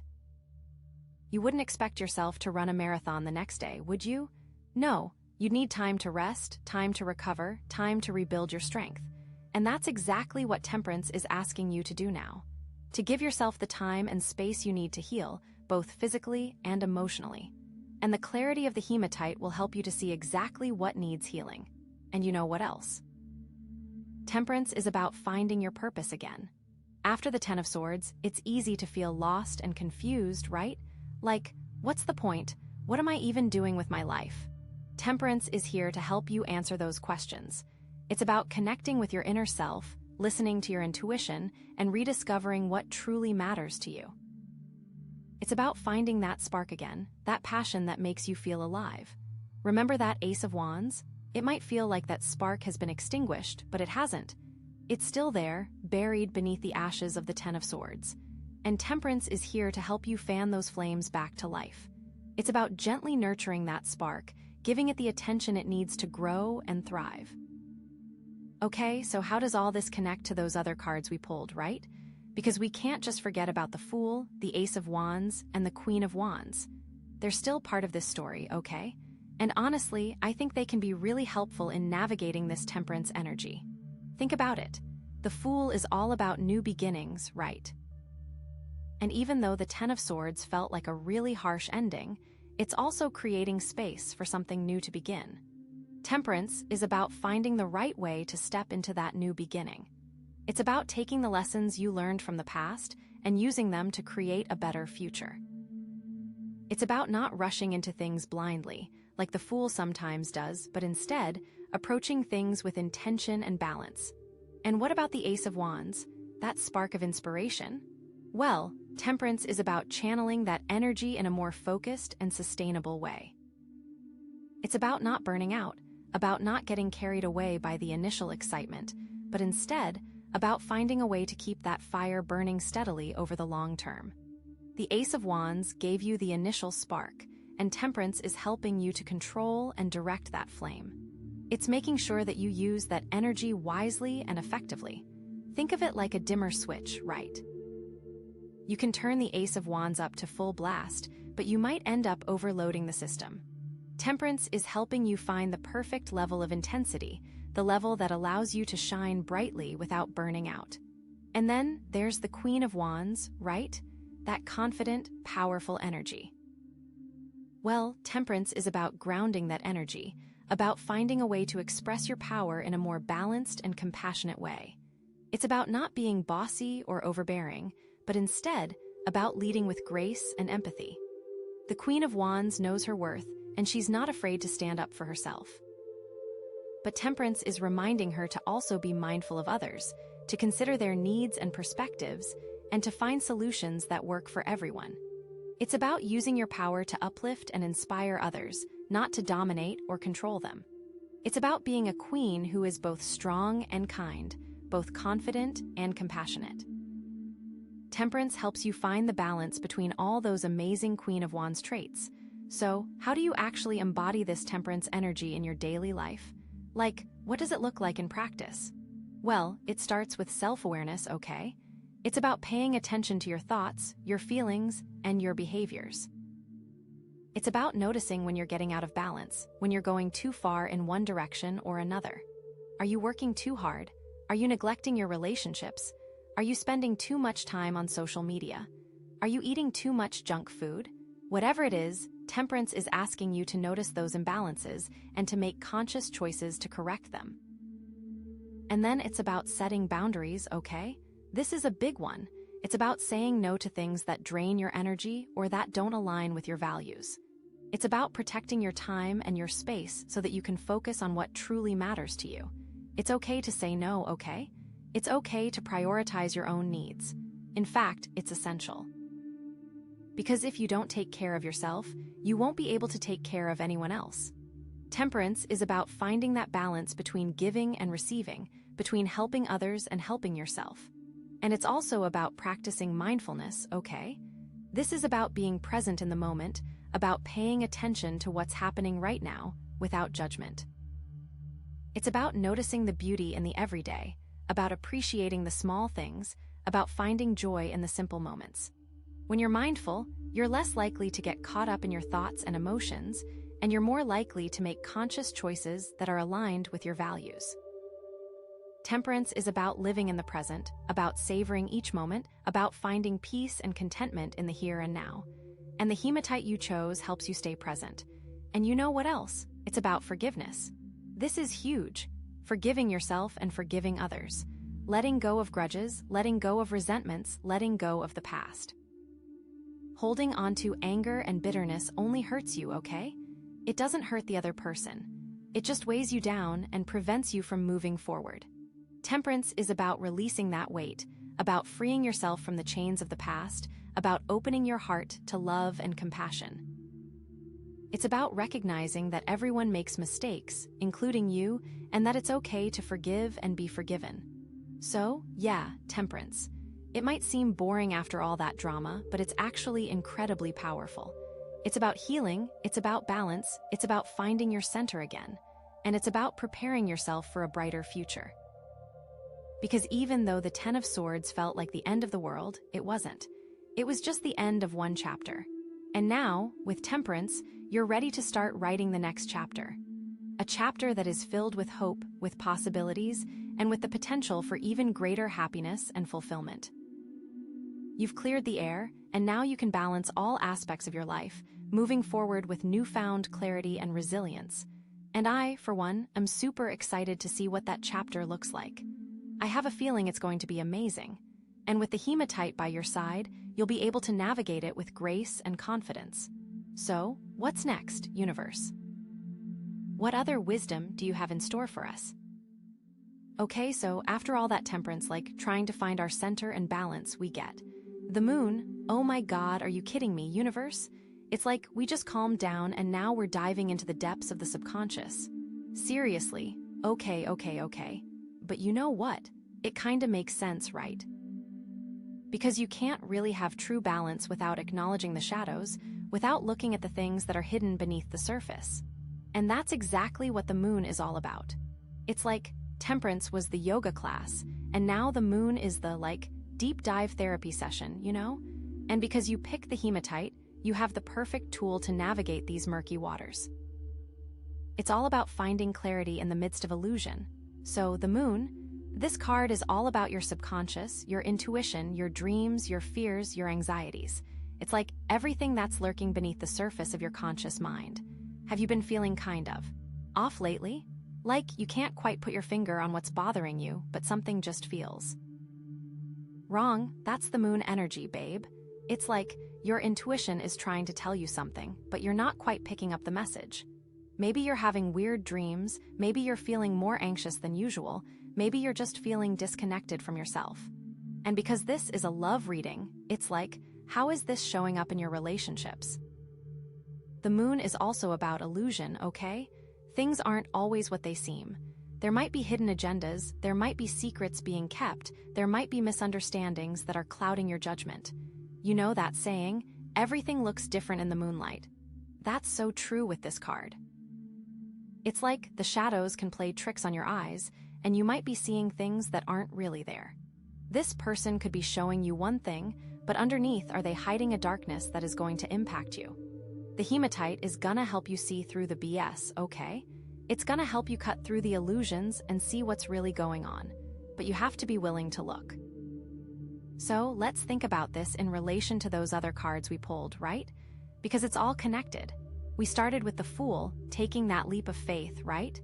But maybe, just maybe, there were some unresolved issues lurking beneath the surface that you weren't aware of at the time. The moon is bringing those issues to light, forcing you to confront them. Maybe that Ace of Wands spark of inspiration was based on some false pretenses, some illusions that you weren't seeing clearly. The moon is revealing those illusions, showing you the truth behind the spark. And maybe that Queen of Wands confidence was a bit of a facade, a way to mask some deeper insecurities. The moon is pulling back the curtain, showing you the vulnerable side of yourself that you've been trying to hide. Are you really as confident as you are pretending to be?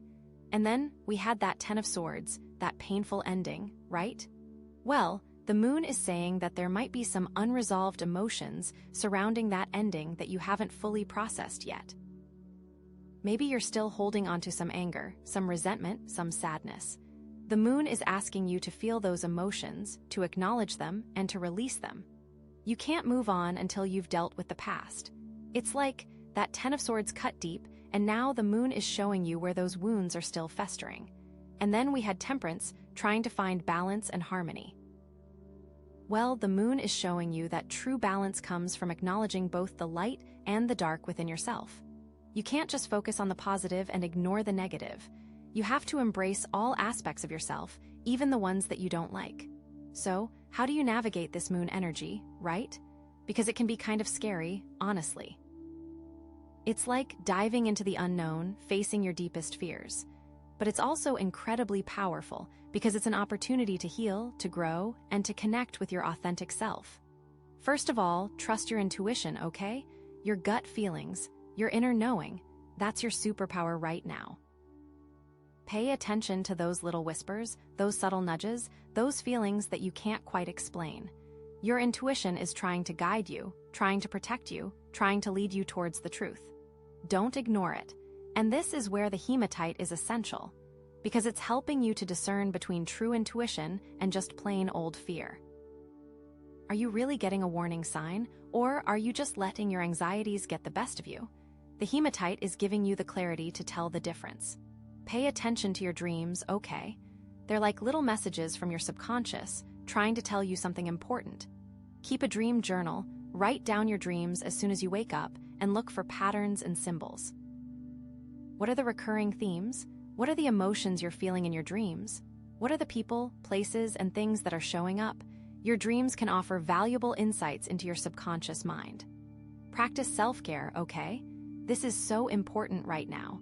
Be gentle with yourself, be kind to yourself, and give yourself the time and space you need to process your emotions. Take a bath, read a book, listen to music, go for a walk in nature, do whatever makes you feel good. Nurture yourself, nourish yourself, and remind yourself that you are worthy of love and compassion. The moon can be a draining energy, so you need to replenish your reserves. Face your fears, okay? This is the hardest part, but it's also the most rewarding. What are you afraid of? What are you avoiding? What are you hiding from? The moon is asking you to confront those fears head-on. It's not going to be easy, but it's necessary for your growth and healing. And remember, you're not alone. You have the Queen of Wands energy within you, that confident, powerful fire that can help you overcome anything.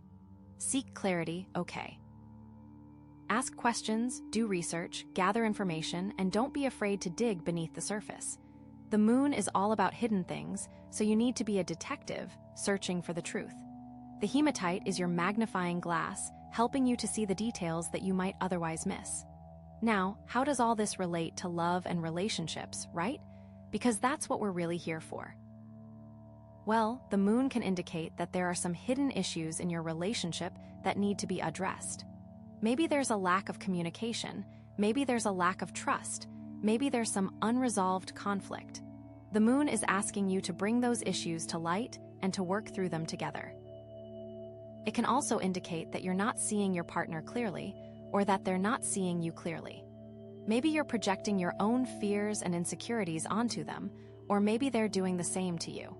The moon is asking you to be honest with yourself and with your partner, and to see each other for who you truly are, not for who you want each other to be. Are you idealizing this person? Are you seeing red flags but ignoring them? The Hematite is here to help you see things as they really are. Or it could mean that your partner is going through something emotionally that they aren't sharing with you. They may be acting distant or secretive, and you might be picking up on that energy.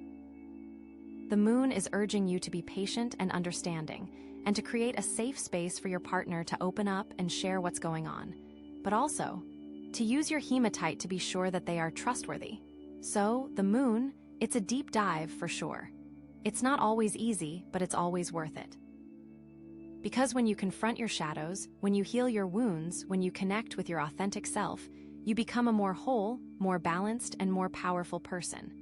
And that's what this journey is all about, right? It's about becoming the best version of yourself that you can be. So, embrace the darkness, embrace the mystery, and trust that the Hematite will guide you towards the light. Okay, so after all this emotional excavation, what's the final piece of the puzzle? What's the universe trying to tell us?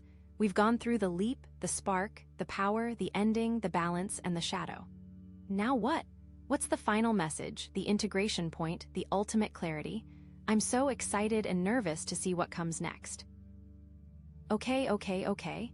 So, after all of that, after the depths of the moon, after trying to find some freaking balance with temperance we get, judgment, oh my god. Wow, universe, you are not messing around, are you? This is like a major card, a turning point, a moment of truth. Like all the other cards have been leading up to this. This is it. This is the big kahuna. And you know, with the hematite there, this isn't just any judgment, okay? This is clarified judgment. This is seeing things as they really are and making a conscious decision based on that truth. We are unveiling some serious truths here. It's like everything has been building to this one moment. And now, it's time. Are you ready? Because judgment is not a card you can ignore, okay? It's a call to action, a karmic reckoning, a moment of awakening. Like whatever you've been putting off, whatever you've been avoiding, whatever you've been denying. It's all coming to a head now. This isn't a drill, people. This is the real deal. So what does judgment actually mean? Well, at its core, it's about rebirth. It's about rising from the ashes like a phoenix. It's about leaving the past behind and stepping into a new version of yourself. It's like you've been through the fire, you've been tested, you've been challenged. And now you have the opportunity to emerge stronger and wiser than ever before. But, here's the thing, okay? It's not automatic. It's not like you just wake up one day and poof, you're magically transformed. You have to choose it. You have to actively decide to leave the old behind and embrace the new. It's a conscious decision, a deliberate act of will. And that's what the hematite is all about, right? Helping you make that conscious decision with clarity and conviction. Judgment is also about answering a call, okay. Like hearing a voice from within that's telling you to step up, to do something, to be someone. It's like the universe is tapping you on the shoulder and saying, hey, it's your time to shine. Are you gonna answer the call or are you gonna keep hiding in the shadows? Maybe you've been feeling this call for a while now, but you've been ignoring it or doubting it or making excuses. Well, judgment is saying, no more. It's time to listen to that inner voice and take action. This card is about a moment of reckoning where you are faced with the consequences of your actions. Did you make the right choice? Did you treat others well? Is this where you are supposed to be? This is a chance to evaluate your decisions, not with regret, but with purpose. It's about karmic cycles coming to completion, about reaping what you've sown. If you've been living in alignment with your values, if you've been treating others with kindness and respect, if you've been following your soul's path, then you'll likely experience judgment as a positive affirmation, a validation that you're on the right track. But. If you've been living out of alignment, if you've been making selfish choices, if you've been ignoring your intuition, then you might experience judgment as a wake-up call, a reminder that you need to make some changes. No matter what, though, judgment is ultimately about growth. It's about learning from your mistakes, forgiving yourself and others, and moving forward with a renewed sense of purpose. Okay, so how does all this connect to the other cards we pulled, right? Because it's all part of the same story. We started with the Fool, taking that leap of faith into the unknown. Well, judgment is the culmination of that leap. It's like the Fool has traveled the entire journey, faced all the challenges, learned all the lessons. And now they're standing at the mountaintop, ready to be reborn. The Fool energy has been building to this moment.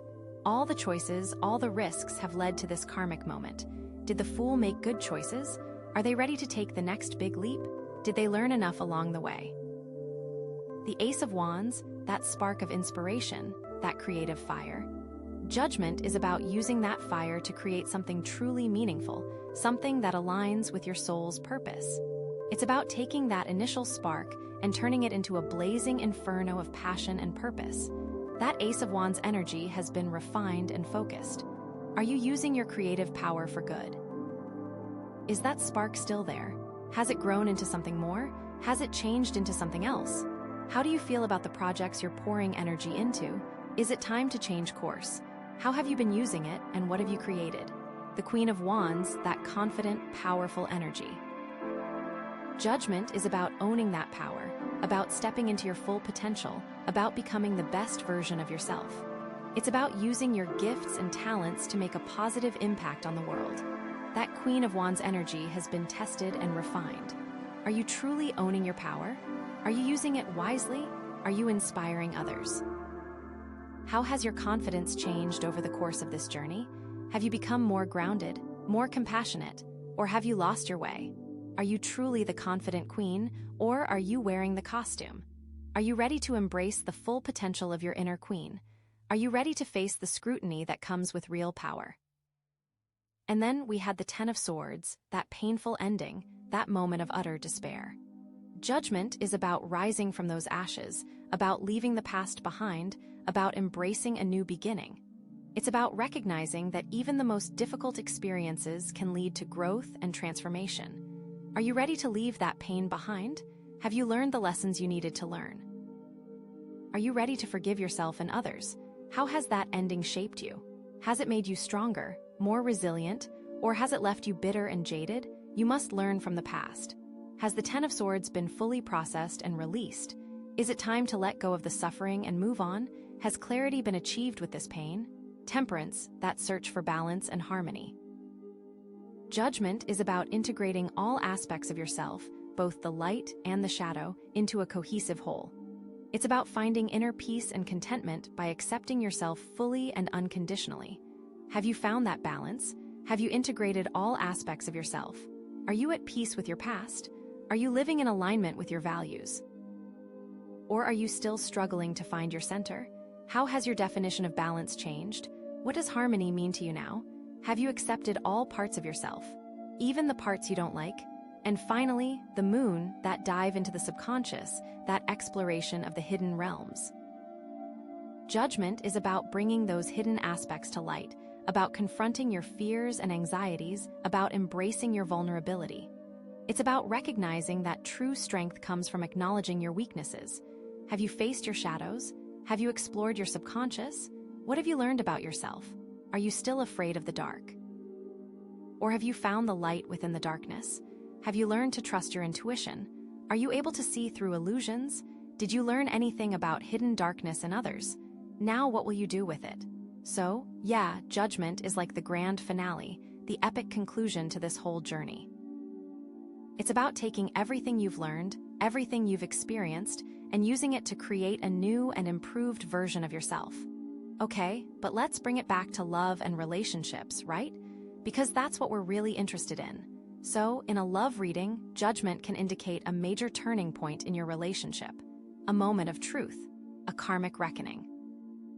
Are you being called to commit? Are you being called to end things? Are you being called to forgive? Are you being called to step into a new level of intimacy and vulnerability? It's like the universe is shining a spotlight on your relationship and saying, okay, it's time to make a decision. Are you in or are you out? Are you willing to do the work? Are you ready to take this to the next level? Maybe you've been together for a long time and you're being called to finally make it official. To get married, to move in together, to start a family. Or maybe you've been struggling for a while and you're being called to finally face the truth. To acknowledge that things aren't working, to let go of the fantasy, to move on. Or maybe you've been hurt in the past and you're being called to finally forgive. To let go of the resentment, to open your heart again, to trust in love again. The Hematite is going to help you see the situation for what it is, so be honest with yourself. Judgment can also indicate a karmic connection, okay. Like you and your partner have been together in past lives, and you're being brought together again in this lifetime to work through some unfinished business. Maybe you have some deep-seated patterns that you need to break, some karmic debts that you need to repay. Or maybe you're just meant to be together, soulmates who are destined to find each other again and again. This is what the Hematite will clarify. Is this a karmic connection or something else? Are there past life ties influencing your relationship? Are you repeating patterns from the past? Or are you creating something new? What lessons are you meant to learn from each other? What unfinished business needs to be addressed? Are you truly soulmates, or is there something else at play? Is this person bringing out the best in you or the worst? Are you growing together, or are you holding each other back? Ultimately, judgment in a love reading is about making a conscious decision about your relationship. Are you willing to do the work? Are you ready to commit? Are you ready to forgive? Are you ready to step into a new level of love and intimacy? The choice is yours. And the Hematite is here to help you make that choice with clarity and conviction. And that's where the Hematite comes in, right? It's all about clarity, seeing things as they really are, cutting through the illusions. And that's exactly what you need right now with this judgment card. You need to be able to see your relationship, yourself, and your partner with crystal clear vision. To understand what's truly going on, what's working, what's not working, and what needs to change. And because you chose the Hematite, you have that power. You have the ability to see the truth and to make a conscious decision based on that truth. No more hiding, no more denying, no more making excuses. It's time to face reality and to create the relationship you truly deserve. Are you seeing the truth? Are you ready to make a decision? Are you ready for the next chapter? It's all up to you now. Okay, my friend, wow, what a journey, right? I mean, seriously, from the fool leaping off that cliff, all the way to this moment of judgment. That's like a whole freaking lifetime packed into one reading. It's like we saw you starting with all this witty optimism, feeling that Ace of Wands spark, then stepping into your power as the Queen of Wands, only to get totally blindsided by that Ten of Swords. But you didn't give up, no way. You found your balance with Temperance, faced your shadows with the Moon, and now, here you are, ready to be reborn with Judgment. I mean, give yourself a round of applause, seriously. You've earned it.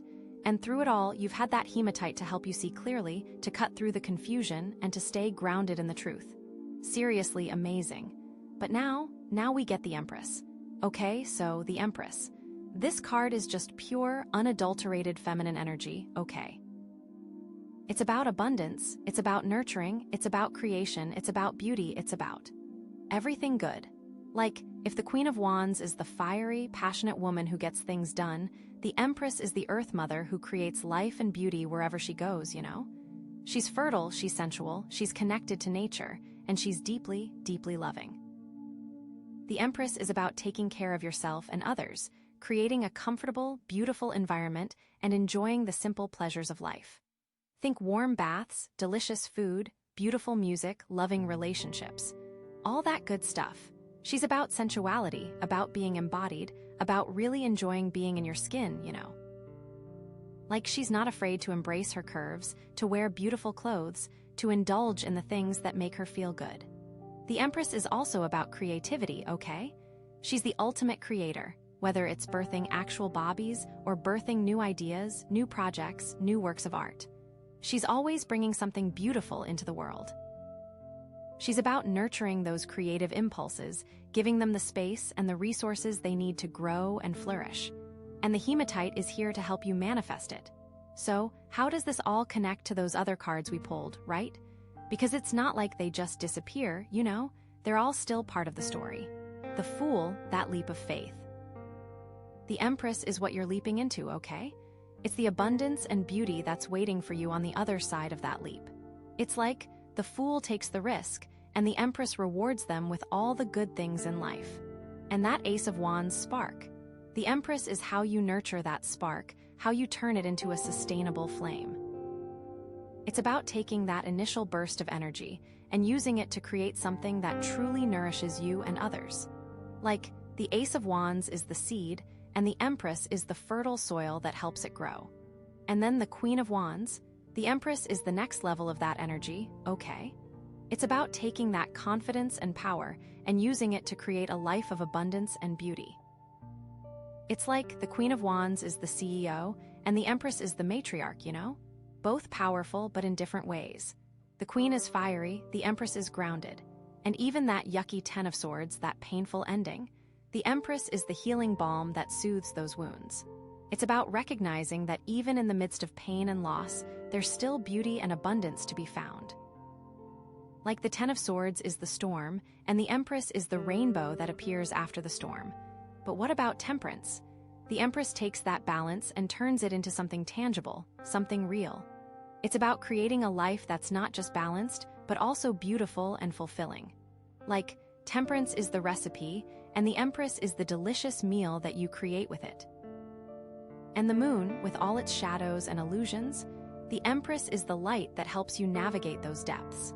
It's about recognizing that even the darkest parts of yourself can be transformed into something beautiful and valuable.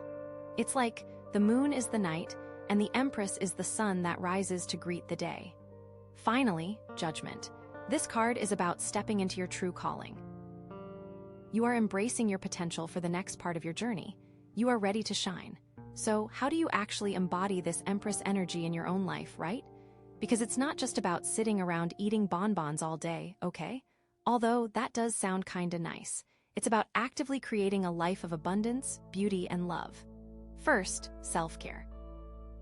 You can't give from an empty cup, you know? You have to take care of yourself first, physically, emotionally, and spiritually. Eat healthy foods, get enough sleep, exercise regularly, meditate, spend time in nature. Do whatever makes you feel good and helps you feel connected to your body and your soul. Second, create a beautiful environment. Surround yourself with things that you love, that inspire you, that bring you joy. Decorate your home with beautiful art, fill it with plants, light candles, play music. Create a space that feels nurturing and inviting. This doesn't have to be expensive, okay? It can be as simple as rearranging your furniture or buying a few fresh flowers. Third, nurture your relationships. Spend time with the people you love, tell them how much you appreciate them, and be there for them when they need you. Create meaningful connections and build a strong support system. And that includes nurturing your relationship with yourself, okay? Treat yourself with kindness, compassion, and respect. Fourth, embrace your creativity. Give yourself permission to explore your artistic talents, whether it's painting, writing, singing, dancing, cooking, gardening, or anything else that sparks your imagination. Don't worry about being good at it, just focus on the joy of creating. And fifth, practice gratitude. Take time each day to appreciate the good things in your life, big and small. Keep a gratitude journal, write thank you notes, or simply take a few moments to reflect on all the blessings you have. Gratitude is a powerful way to attract more abundance into your life. Okay, so the Empress. It's all about creating a life of abundance, beauty, and love. And after everything you've been through, after all the challenges and transformations, you absolutely deserve it. You've earned it. You have the power to create the life you desire.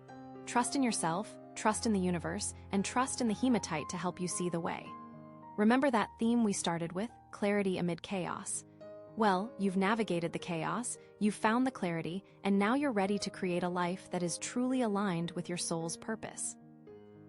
I have no doubt that you're going to create something amazing. The Empress energy will guide you to a life of abundance, creativity, and happiness. You are more than ready for that, I just know it. So go out. Okay, so for Pile Crystal, Ruby Sphere, that symbolizes harmonizing, and your overall reading theme is balancing emotions. Inner peace in relationships, so with that Ruby Sphere, you're drawn to harmonizing your emotions, especially within relationships and that search for inner peace. So let's see what the cards have to say about how they feel about everything right now. Interesting, okay. So the first card we have is the Moon. Okay, then the Wheel of Fortune, and finally the Knight of Pentacles. So the Moon, okay, so this card right off the bat is like, there's some hidden stuff going on, maybe they're not being totally upfront about how they're really feeling, or maybe, and this is just a maybe, they're not even fully aware of it themselves. It's like, there's a lot of subconscious stuff bubbling under the surface. Things that are, not quite in the light yet. And because it's the Moon, it's all about intuition too, so, maybe you're picking up on vibes that they're not saying outright. Trust your gut on this one, really, really trust your gut. Because, wow, there's a lot of, I want to say illusion, but it's not necessarily a bad thing, it's more like, things aren't always as they appear, Maybe they're putting on a brave face, or maybe they're trying to, downplay something, but deep down, it's affecting them, or affecting the situation. So this is a call to, dig a little deeper, but gently, okay, gently, and, be compassionate. Because whatever's hidden might be a little sensitive, or scary for them to face, so approach it with, kindness and understanding. And okay, this is interesting, okay? I'm also getting a vibe that there might be some confusion, like they might not fully understand their own feelings. You know, it's like they're caught in a bit of a fog, trying to figure things out. So patience is key here, don't push them for answers they don't have yet. Let them process and come to their own conclusions. Okay? Or. This could also mean that they're feeling uncertain about the future of the relationship or the situation, like they're not sure where things are headed, and that's making them a little anxious, which, is totally understandable, right? We've all been there. So, yeah, the moon is definitely bringing some mysterious energy, and the crystal being all about harmonizing, they may be trying to project a harmony that isn't quite real yet, and their internal and external experiences might not be matching up. Ooh, and with this being a love reading too, this card could represent some fears of vulnerability or intimacy, like they're hesitant to fully open up because they're afraid of getting hurt or being rejected, which, again, totally relatable, right? But it's something to be aware of, so you can create a safe space for them to share their feelings, without judgment, but wow, this is a really powerful card in this position, because it's setting the stage for a lot of emotional exploration, and healing, and honestly, growth, so yeah, okay. So that's the moon, full of mystery and hidden depths, all right. Now the Wheel of Fortune, okay, so this is like a total shift in energy, right? From the murky waters of the moon, we're jumping into, like, a cycle of change and, like, good fortune, hopefully. So this is like saying that things are going to turn around, like the universe is stepping in to shake things up. Maybe you guys have been stuck in a rut or dealing with some repetitive patterns, and the Wheel of Fortune is saying, nope, not anymore, things are about to change. And honestly, thank goodness, right? Because after the moon, we definitely need some positive vibes. So this card is all about destiny. What is meant to be will be, and you can't really fight it. So it's best to just go with the flow and trust that everything is happening for a reason, even if you can't see it right now. And this is important, with the harmonizing crystal too. It looks like whatever happens will restore you both into a state of greater harmony. And oh my gosh, what else this could mean, okay? So if they've been feeling uncertain or confused because of the moon, the Wheel of Fortune could be bringing some clarity, like things are starting to make sense, or they're gaining a new perspective on the situation, which is like a huge relief, right? And it's about time. But okay, here's the thing, the Wheel of Fortune is a cycle, right? So it's not just about good luck, it's also about ups and downs. So, even though things are improving, there might still be some challenges along the way. But the important thing is to remember that everything is temporary, and even the tough times will eventually pass. So, yeah, don't get discouraged if you hit a few bumps in the road. Just keep riding the wave. And trust that the universe has your back, okay? And this could also mean that a major decision needs to be made, or an opportunity is presenting itself. And they're feeling the pressure to act, like the wheel is turning, and they need to jump on before it passes them by. So they might be feeling a little anxious about making the wrong choice or missing out on something important. Which, yeah, I can see that. That makes total sense, so. If that's the case, encourage them to trust their intuition and weigh their options carefully, but don't overthink it. Sometimes you just gotta take a leap of faith and see where the wheel takes you. But it's super important to consider both sides of the wheel, not just the potential for good fortune, and make sure the path you choose is both authentic to your spirit and also grounded. Okay, and in the context of a love reading, the Wheel of Fortune could represent a turning point in the relationship, like things are either moving to the next level or they're coming to an end. It's a time of making decisions.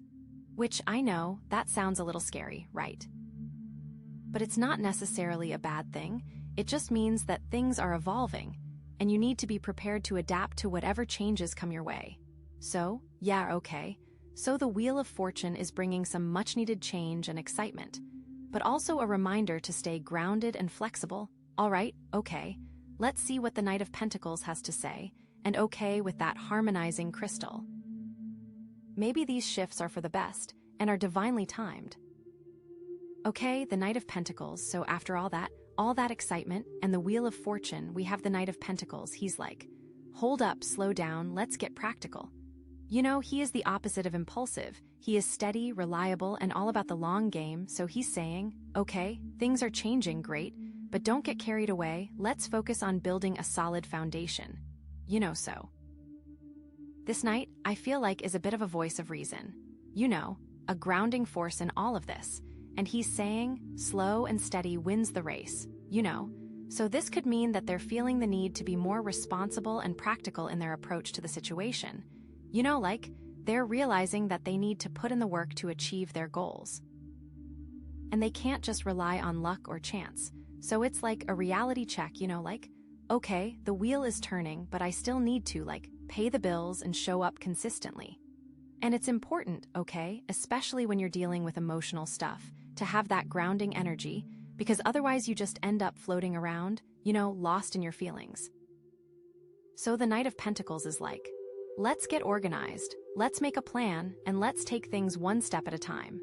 So, this could also mean that they're feeling the need to be more patient, because the Knight of Pentacles is not a fan of rushing things. He likes to take his time and make sure everything is done right, you know, so they might be feeling a little frustrated by the pace of things. Especially after the Wheel of Fortune's fast energy, but they know that it's important to be persistent and not give up, even when things get tough, okay? Because slow progress is still progress. And this might also mean they're feeling the need to be more reliable and dependable.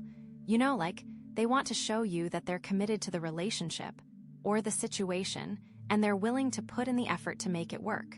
So they might be going out of their way to be supportive or helpful, or just to be there for you when you need them, which is really sweet, right? But also, it's important to make sure that they're not sacrificing their own needs in the process, because the Knight of Pentacles can sometimes be a little too focused on work, and he forgets to take care of himself. So encourage them to find a balance between being responsible and taking time for self-care. You know, because they can't pour from an empty cup, as they say, so okay. And in the context of a love reading, the Knight of Pentacles could represent a desire for stability and security. You know, like, they're looking for a long-term commitment, and they want to build a life with you.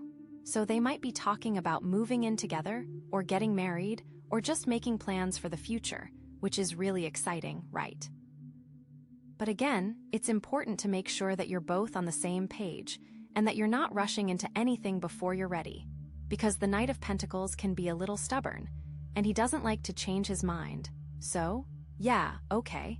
So the Knight of Pentacles is bringing some much-needed stability and practicality, but also a reminder to be patient, reliable, and to take things one step at a time, and also that harmonizing crystal, that long-term goal for harmony between you both. It'll take effort to create, but the results are long-lasting. So yeah, okay, so that's the Knight of Pentacles. Okay, so wow, that's a lot, right? The Moon, super mysterious, hiding all those feelings, the Wheel of Fortune shaking things up, for better or worse. And then the Knight of Pentacles trying to keep it all together, you know, being all steady and practical. So, okay, so now we have the Star. Okay, so, like, after all that emotional roller coaster, the Star is like a breath of fresh air, you know. It's like finally some good vibes, some hope, some, like, actual light at the end of the tunnel, you know? So the Star is all about, like, healing and inspiration, and, like, just having faith that things are going to work out, even if you can't see how right now. So, okay, so how does this all connect, right? So, with the Moon being all about hidden stuff, the Star is like shining a light on those hidden places, you know? It's like whatever was in the shadows is now starting to come into the light, and they're starting to see things more clearly, which, I mean, after all that confusion, that's gotta be a relief, right? And, okay, so, like, the Moon can be kind of, like, scary, right? Because it's all about the unknown, but the Star is like, don't worry, it's gonna be okay, you know? It's like, even though you don't know what's gonna happen, you can still have faith that the universe has your back, and with that harmonizing energy, you will get through this together. And then, with the Wheel of Fortune, the Star is like, guiding the way, you know. It's like the wheel is turning, things are changing, but the Star is showing them, like, which direction to go in, you know? It's like, it's helping them make the right choices and stay on the right path, which is super important, especially when things are in flux, you know? Because, I mean, change can be scary, right? But the star is like, trust the process. It's all happening for a reason, and I love that. And then, with the Knight of Pentacles, the star is like, adding some inspiration to his practicality, you know? It's like, the Knight is all about being steady and reliable, but the star is reminding them to also dream big and have faith in their abilities, you know? It's like, yes, be responsible, but don't forget to also be hopeful and optimistic, you know? Because sometimes, when you're so focused on the practical stuff, you forget to, actually enjoy life, and the star is like, hey, remember to have fun too, and that is a good message. So, okay, so how are they feeling, right? So, with the star in the mix, I think they're feeling a lot more hopeful than they were before, you know? Even if things are still a little uncertain, they have a sense that things are going to get better, and that they can handle whatever comes their way, which is, a huge shift from the moon energy, you know? And I think they're also feeling more inspired, they have a renewed sense of purpose, and they're excited about the future, which is really awesome, you know? It's like they're finally seeing the light, and they're ready to move forward with confidence. And okay, in terms of the relationship, the star is like a guiding light, you know? It's like it's showing them the way to create a deeper connection with you, and to build a stronger, more fulfilling relationship, you know? And it's also reminding them to have faith in the relationship, even when things get tough, you know? Because, every relationship has its ups and downs, but the star is saying that, if you both keep the faith, you can get through anything, and that harmonizing ruby crystal just wants to bring you two closer, in a balanced and honest way. But okay, here's the thing, the star can also be a little bit, unrealistic, you know? It's like, it's so focused on hope and inspiration that it can sometimes ignore the practical realities of life. So it's important to make sure that they're not getting too carried away, and that they're still being grounded and responsible, you know? Because, you can't just rely on hope alone, you also need to put in the work. And that's where the Knight of Pentacles comes in, right? And okay, another thing, the star can sometimes represent a feeling of being exposed or vulnerable, you know? It's like they're putting themselves out there, and they're opening themselves up to the possibility of getting hurt. So it's important to be gentle and supportive, and to create a safe space for them to share their feelings without judgment, you know? Because, vulnerability can be scary, but it's also essential for building intimacy and trust, which goes back to that moon card and the hidden feelings. So, yeah, the star is bringing a lot of positive energy, but it's also important to be mindful of its potential downsides, and to make sure that they're staying grounded and responsible, and that they're feeling safe and supported, but it's so beautiful, right? It's like, after all the darkness and confusion, there's finally some light, and some hope, and some inspiration, and I'm loving it. And with that ruby sphere, you can see how important balance is. Okay, so, to recap, the star is all about hope, healing, and inspiration.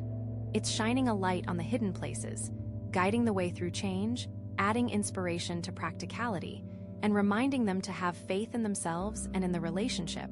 But it's also important to be mindful of its potential downsides, and to make sure that they're staying grounded and responsible, and that they're feeling safe and supported. So, yeah, that's the star, and it's a beautiful card. And now, I'm super excited to see what the next cards are going to bring, because, wow, this is getting really interesting, right? It's like the story is really unfolding, and I can't wait to see what happens next. So, yeah, okay, let's do it. Okay, I'm just thinking, okay, so with that harmonizing crystal, the star is really emphasizing the need for emotional balance, you know? It's like they're trying to find a way to harmonize their hopes and dreams with the realities of their life, and that's not always easy, you know? It takes a lot of self-awareness and effort, but the star is saying that it's possible, and that they're on the right track, which is really encouraging, you know? And okay, something else that's coming to me is that the star can also represent a sense of feeling lost or disconnected, you know? It's like they're looking for guidance and direction, but they're not sure where to find it, so they might be feeling a little bit adrift, like they don't really know what the next steps are, you know? And if that's the case, it's important to encourage them to trust their intuition and to listen to their inner voice, because the star is saying that the answers they're looking for are already within them, so that inner peace is attainable. Okay, so, with the moon, Wheel of Fortune, Knight of Pentacles, and now the star, it's like they're going through a major transformation, right? It's like they're shedding their old skin and they're emerging as a new person, and that's a really powerful process. But it can also be really challenging and scary, which, yeah, I can totally see, but the star is saying that they're not alone and that they have the strength and resilience to get through it, and that's a really important message. And okay, just thinking about this in terms of the love reading, the star could also mean that they're feeling a renewed sense of hope for the relationship, Like, even if things have been difficult in the past, they're starting to see the potential for a brighter future together, which is really beautiful, and that makes me so excited. So yeah, wow. Like I said, I'm excited to pull the next card. Okay, wow, so after all that hope and inspiration from the star, we get the Three of Swords, and it's like, uh-oh, reality check, right? Okay, so, like this card, straight up, it's about heartbreak, betrayal, emotional pain, it's not a fun card to see, especially after all the positive vibes we had going, but don't freak out, okay? It doesn't necessarily mean that everything's doomed, it just means that there's some pain that needs to be acknowledged and dealt with, And honestly, with that ruby sphere, we can see how balance needs to be restored, and you can't do that without acknowledging the negative, and this card shows the negative. So, okay, how does this fit into the story so far, right? So, with the moon being all about hidden feelings, maybe the Three of Swords is saying that those hidden feelings are finally coming to the surface. And they're, painful, maybe they've been suppressing some difficult emotions, and now they're just, bursting out, and it's causing some heartbreak or some conflict, and that can be rough, right? I mean, who wants to deal with that? But honestly, it's better to face it head-on, rather than letting it fester, Because, those hidden things can really mess you up, especially with the moon, and they may not even realize that those hidden things are impacting them until this Three of Swords makes an appearance. And then, with the Wheel of Fortune, maybe the Three of Swords is saying that the changes that are happening are bringing some pain along with them, Maybe they're losing something that's important to them, or maybe they're having to make some difficult choices, and it's causing them some heartache, and that makes sense, right? Because change isn't always easy, even when it's for the best. Sometimes you have to, let go of things that you love, and that can be really painful. But it's a part of that wheel, and you can only get the good if you're willing to experience the bad, or at least be open to it. And then, with the Knight of Pentacles, maybe the Three of Swords is saying that their practicality and stability are being challenged, Maybe they're realizing that things aren't as solid as they thought they were, or maybe they're having to face some uncomfortable truths about their relationship, or their situation, and that can be really jarring, right? Because the Knight is all about being grounded and reliable, so when things start to crumble, it can be really upsetting and disheartening, and they have to remember that they can't logic away those feelings with their practicality. They need to be acknowledged. And then, even with the star, maybe the Three of Swords is saying that their hope and inspiration are being tested, Maybe they're facing some setbacks or some disappointments, and it's making them question whether things are really going to work out. And that's totally understandable, right? Because, it's easy to be hopeful when things are going well, but it's a lot harder when you're facing challenges. So, yeah, the Three of Swords is a cold dose of reality, and it's important for them to keep the balance that the ruby sphere is showing them, and understand that sometimes those negative feelings are necessary. So, okay, how are they feeling, right? So, with the Three of Swords in the mix, I think they're feeling a lot more vulnerable and exposed than they were before, They're realizing that they're not as strong or as invulnerable as they thought they were, and that they're capable of getting hurt, which, nobody wants to admit, right?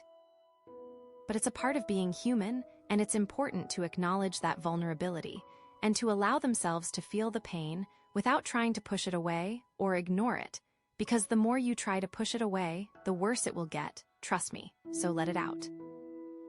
Let it out and restore that balance, and be honest with yourself, which will help you move forward in a more balanced and harmonized way.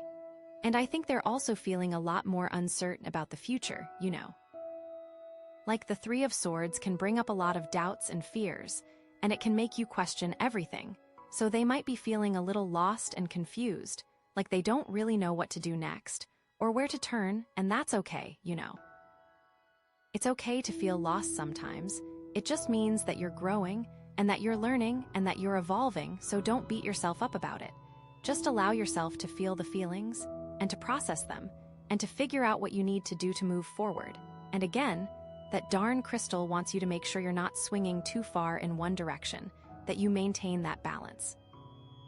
And okay, in terms of the relationship, the Three of Swords can represent some conflict or some disagreements, you know.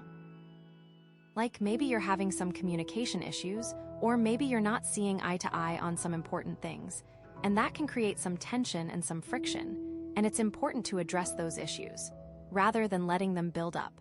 Because if you don't, they'll just explode eventually, and it'll be even worse. So talk it out, be honest, be open, and be willing to compromise. Even if it's uncomfortable, and that's really, really important, especially in a love relationship, where you're trying to build something together, you know. And it is also possible this heartbreak has nothing to do with a partner or relationship, and this may be an internal reckoning you are having with yourself. But okay, here's the thing. The Three of Swords doesn't have to be all doom and gloom. It can also be a catalyst for growth and healing, you know.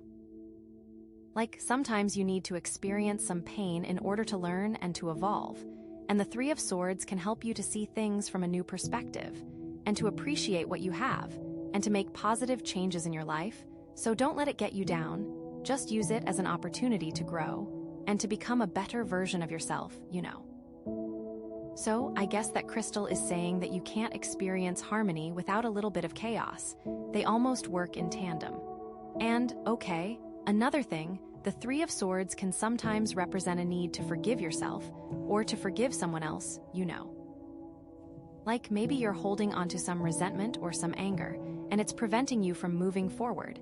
And forgiveness is really powerful, because it allows you to release the pain, and to let go of the past, and to create a space for new possibilities.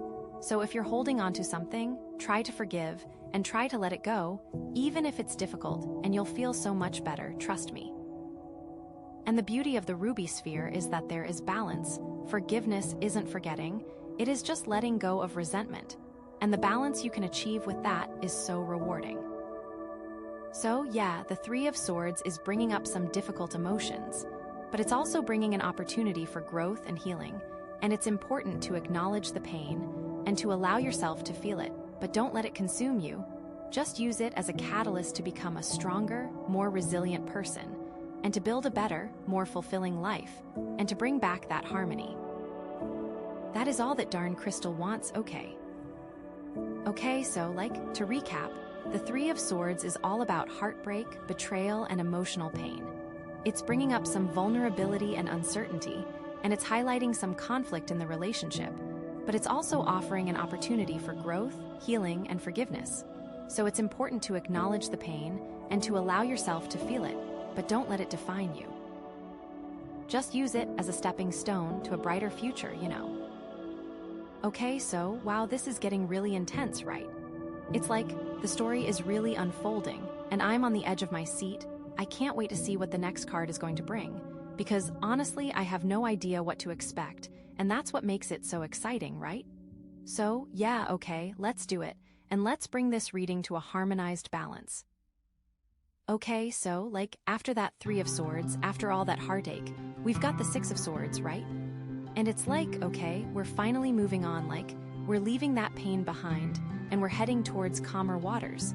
But it's not all sunshine and rainbows, you know. There's still a bit of sadness, a bit of reluctance, because, you're leaving something behind, even if it was painful, you know? It's still a part of your story, right? And that harmonizing crystal wants to make sure you're not repressing those feelings of sadness either. So, with the moon being all about hidden feelings, the Six of Swords could mean that they're finally acknowledging those hidden feelings, and they're ready to, release them, you know? They're saying, okay, I see you, I feel you, but I'm not going to let you control me anymore. Which is, a huge step, you know.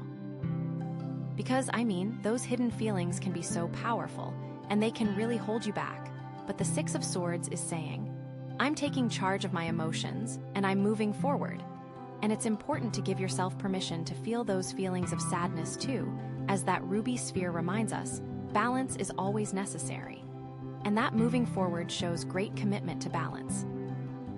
And it looks like they are headed in the right direction. And then, with the Wheel of Fortune, maybe the Six of Swords is saying that the changes that are happening are actually leading them towards a better place, you know. Like even though they've experienced some pain, the wheel is turning, and it's taking them to a more peaceful and harmonious situation, and it's a good opportunity for change. Like that wheel is going to bring you forward, it's going to keep turning. Things will get better. And then, with the Knight of Pentacles, maybe the Six of Swords is saying that their practicality and stability are helping them to navigate this transition, you know. Like they're not just running away from their problems, they're actually being thoughtful and responsible about how they're moving forward, which is, like, really important. Because, I mean, you can't just ignore your issues, you have to address them in a grounded and practical way, and that Knight shows a commitment. And like, he's so committed and they are working towards something stable. And then, with the Star, maybe the Six of Swords is saying that they're still holding on to hope, even in the midst of this transition, you know?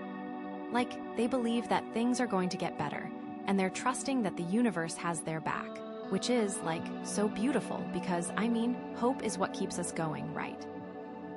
It's what gives us the strength to keep moving forward, even when things are tough, and even when we don't know what the future holds, so it's important to cling to that hope, and to believe in yourself, and to believe in the possibility of a brighter tomorrow.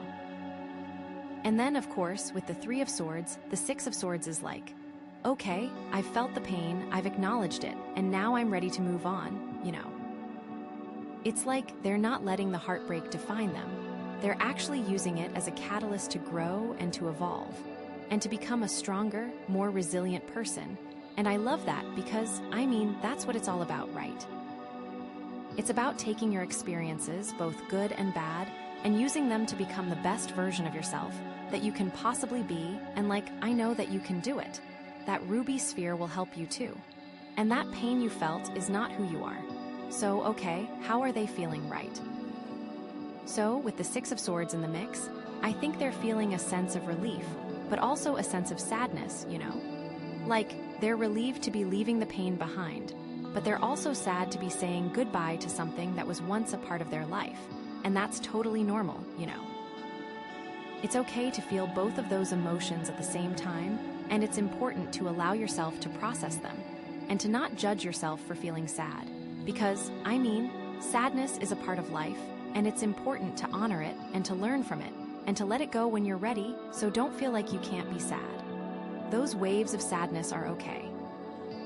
The ruby sphere will help you balance it, and I think they're also feeling a sense of uncertainty about the future, you know.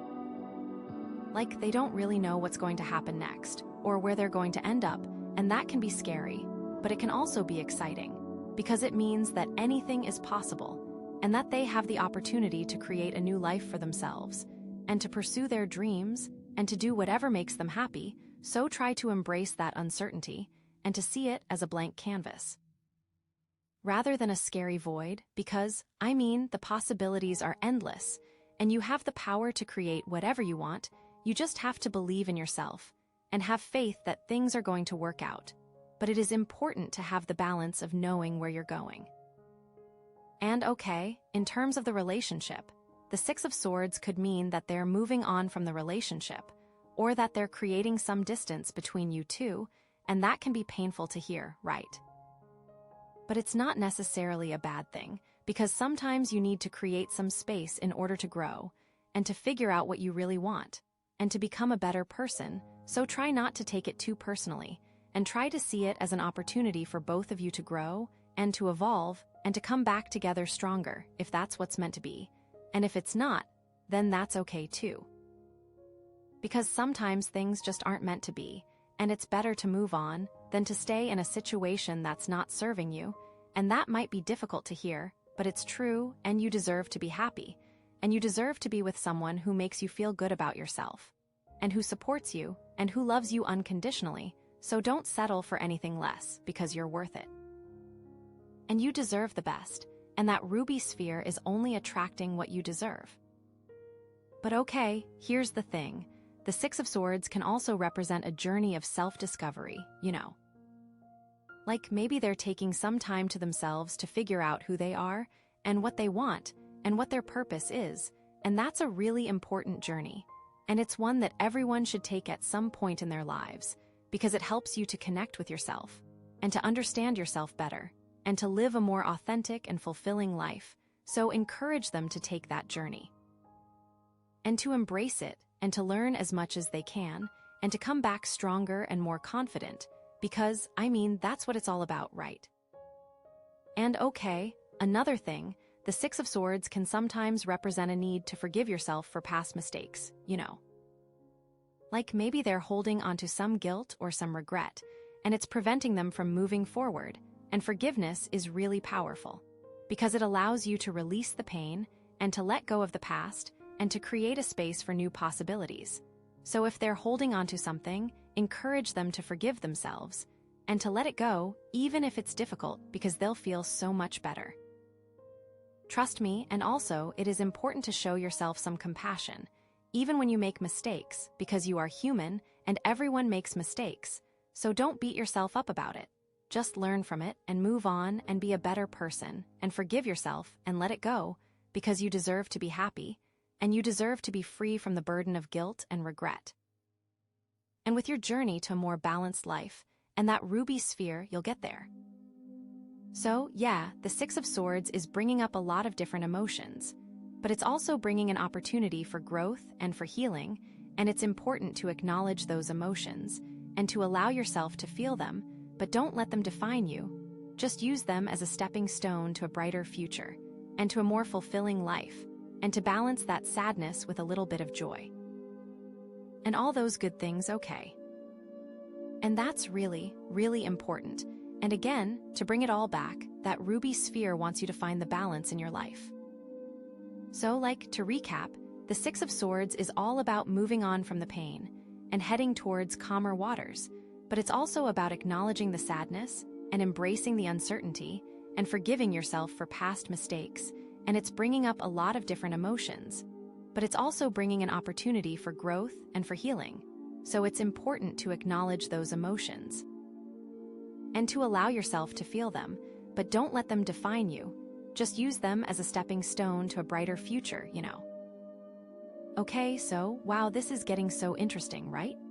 It's like the story is really unfolding, and I'm so curious to see what the final card is going to bring, because honestly, I have no idea what to expect, but I'm so excited to find out, and I'm so excited to share it with you, because, that's what friends are for, right? To share the journey, and to support each other, and to help each other grow, and to laugh together, and to cry together, and to just be there for each other, no matter what. So thank you for being my friend, and thank you for allowing me to share this journey with you. And I can't wait to see what happens next, and to see where this all leads, and to see what the final card has in store for us. And that ruby sphere will help you stay on the right path, and maintain balance and harmony. So, yeah, let's do it, and let's pull that final card. Word count 1999. Okay, so after all that moving on, and those journeys, and all of those feelings, we have justice, right? So, it's okay, time to face the music, time to take responsibility, time for some, serious decisions to be made, But don't worry, it's not necessarily a bad thing. It just means that, things are coming to a head, and whatever's been going on is gonna have to be dealt with, And of course, that harmonizing crystal wants it to be dealt with fairly and with balance. So, with the moon being all about hidden feelings, and the Wheel of Fortune being about the universe stepping in, and the Knight of Pentacles being about stability, and the Star being about hope, and the Three of Swords about heartbreak, and the Six of Swords about moving on, justice, is about making sure that everything is fair, And it wants to make sure all of those other cards are on the up and up. It's okay, all those hidden feelings. Time to bring them out into the light and face them, And with that Wheel of Fortune, are you sure you're making the right choices? Are you sure the wheel is turning in your favor because you're being honest, because you're doing the right thing? It's like justice will keep the wheel honest. And that Knight of Pentacles, that desire for stability, is it built on a solid foundation of truth and integrity? With all that heartbreak and the journey away from it, have they been fair to themselves and to others? Because, you can't just run away from your problems, you have to actually address them, and that's what justice is all about. Running can only get you so far. And after getting so far, that justice card wants you to be fair, and if you have been, that's amazing. This also has so much to do with making sure that you're doing what's right. It's not always about what you want to do, and that is a hard lesson that everyone has to learn, and that lesson is a big part of justice. The cards all work together, that's amazing. So, how are they feeling with justice coming in? I think they're feeling a sense of, responsibility, but also maybe a little bit of anxiety, you know? They know that they have to make some important decisions, and that those decisions are going to have consequences, and that can be scary, right? Because, nobody wants to make the wrong choice or to hurt someone else, but justice is saying that you have to do what's right, even if it's hard and that's not always easy. But that ruby sphere is going to help you see what the balanced choice is. The ruby sphere will bring you justice as well, you know. Justice in this sense means that everything is playing out as it should, you know? This can be scary, but in the end you'll be happy that is what happened. And they could be thinking about karmic repercussions of past actions and how those consequences can come back at any time, and that might not be fun. But it is fair. It's like everything that's been going on, all those feelings from those previous cards. They're all leading up to this moment of reckoning, where they have to, own up to their choices and take responsibility for their actions, and that's not always easy, but it's necessary for growth and for healing and for moving forward in a positive direction. Okay, and in terms of the relationship, justice could mean that, there needs to be some fairness in the relationship, you know? Maybe one person is giving more than the other, or maybe there's some imbalance of power, and justice is saying that you need to address those issues and create a more equal and fair dynamic, and it might not be fun. That's what that ruby sphere is for, to get the balance you need. That doesn't mean you need to always be fair either. If someone isn't treating you well, then it might be fair to distance yourself, to cut them off, because you need to protect yourself. Sometimes that's what justice means, which is something that a lot of people forget, because it's about responsibility. But okay, here's the thing, justice doesn't have to be all serious and doom and gloom. It can also be about finding balance and creating harmony in your life, and it can be a really positive thing. And the Justice card reminds us to consider everything before we make any decisions. And it's it also has to do with integrity, right? Because doing what's fair and just also means being true to yourself and living in alignment with your values, and that could have a huge impact in your life if you haven't been. And that makes me think of the ruby crystal again. It means you have to be honest, and that can be challenging, but so rewarding. And it can also be about standing up for what you believe in and fighting for what's right, even when it's difficult or unpopular, because, that's what justice is all about, right? And it can mean standing up for someone else when they are getting hurt, even if you have no stake in the fight, because you have a responsibility to help them, and so there's so many amazing things this card is doing. It wants you to be fair to everyone involved, even yourself. It wants you to stand up for others and fight for what you believe in. And okay, another thing, justice can sometimes represent a legal matter, or a contract, or some kind of official agreement, you know. So maybe there's something that needs to be sorted out legally, or maybe there's a contract that needs to be signed, or maybe there's some kind of paperwork that needs to be filed, so pay attention to those details, and make sure that everything is in order, and that you're being fair and honest in all of your dealings. And with that ruby sphere, I know you can do it. Because the little details are important in this card, and this is so great, so wow. So yeah, justice is bringing up a lot of important themes, and it's asking you to take responsibility, and to be fair, and to live in integrity, and to stand up for what you believe in, and to pay attention to the details and all of that stuff. But it's also bringing an opportunity for balance and for harmony, and for creating a better world, so it's important to embrace those opportunities. and to do what you can to make a positive difference, and to just be a good person, So, to recap, justice is all about fairness, responsibility, integrity, balance, and the legal system, and it's asking you to take responsibility for your actions, and to be fair to yourself and to others, and to live in alignment with your values, and to stand up for what you believe in, and to pay attention to the details, and to seek balance in all areas of your life. And it's bringing an opportunity for balance and for harmony, and for creating a better world, so it's important to embrace those opportunities, and to do what you can to make a positive difference, and to just be a good person. And that's what this card means to me. So wow, what a powerful reading, right? It's like we've gone on this whole journey, from hidden feelings to heartbreak to healing to hope to responsibility, and it's been a wild ride.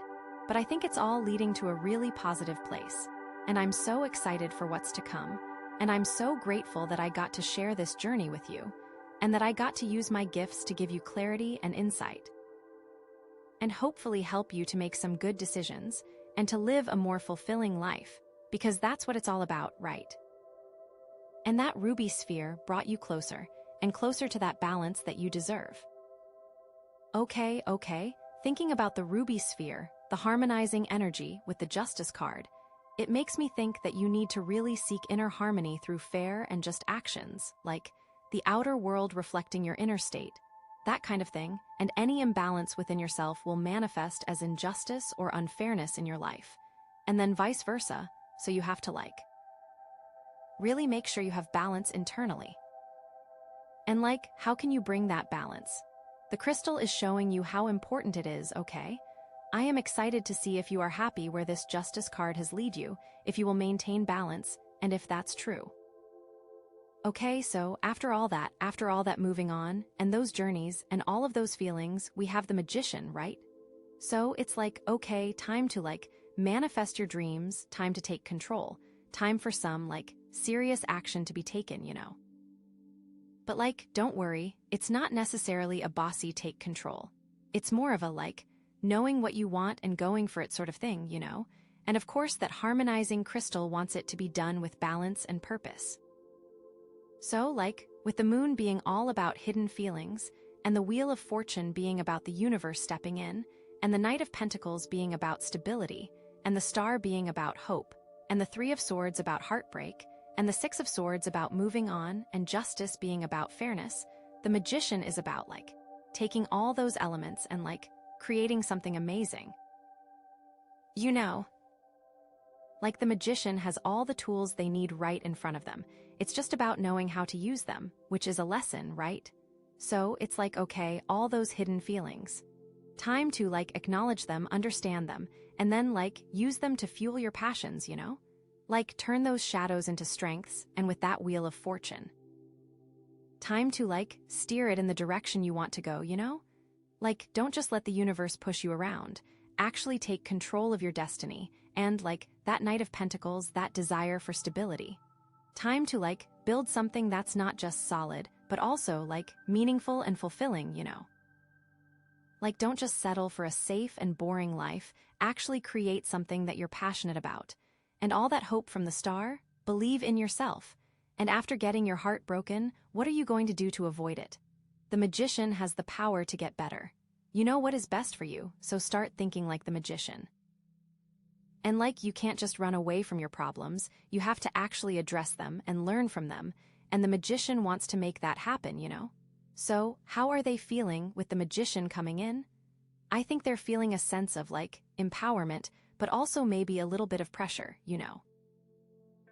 They know that they have the potential to do great things, but they also know that it's up to them to make it happen, and that can be scary, right? Because, nobody wants to fail, but the magician is saying that you have to take risks, and you have to put yourself out there, and you have to believe in yourself, even when things are tough, and that's not always easy, and all those previous cards you drew will help get you there, All those past cards and emotions and hurdles can help you get there. You know what doesn't work, so don't think about that, and embrace that the magician knows what is best for you. All the tools you need are within your grasp, so you have to believe in yourself to get it. You got it, and I'm so excited for you. The ruby sphere is going to make that happen, you know? The ruby sphere will bring you magic as well, you know? It's like everything that's been going on, all those feelings from those previous cards. They're all leading up to this moment where they can create the life that they truly desire, and that's not always easy, but it's necessary for growth and for healing and for moving forward in a positive direction and being able to listen to your inner magic. Okay, and in terms of the relationship, the magician could mean that, like, you have the power to create the relationship that you want, you know? Like, you're not just a passive participant, you're an active creator, and you have the ability to manifest the love and connection that you desire, and that's super important. It means you have what you want to bring to the table, you have the ability to connect with people, it's all you. Like, that doesn't mean you need to always be fair, either. If someone isn't treating you well, then it might be fair to distance yourself, to cut them off, because you need to protect yourself. The magician might realize that, and that's super powerful, because it's about responsibility. But okay, here's the thing, the magician doesn't have to be all power and control. It can also be about inspiration, and finding new ways to connect, about expressing creativity. It's a really positive thing, and the magician card is like a master manifester, right? The magician knows how to turn thoughts into reality and how to create the life that they want, and you are becoming the magician. And it's like, it also has to do with purpose, right? Because like, being a magician also means knowing what you want to create and why you want to create it, and that could have a huge impact in your life if you haven't been. Like, it means you have to have goals and dreams and passions, and you have to be willing to work hard to make them a reality. And if that's not the case, there's no point. So yeah, the magician is bringing up a lot of important themes, and it's asking you to step into your power and to take control of your life and to manifest your dreams and to be creative and to express yourself and all of that stuff.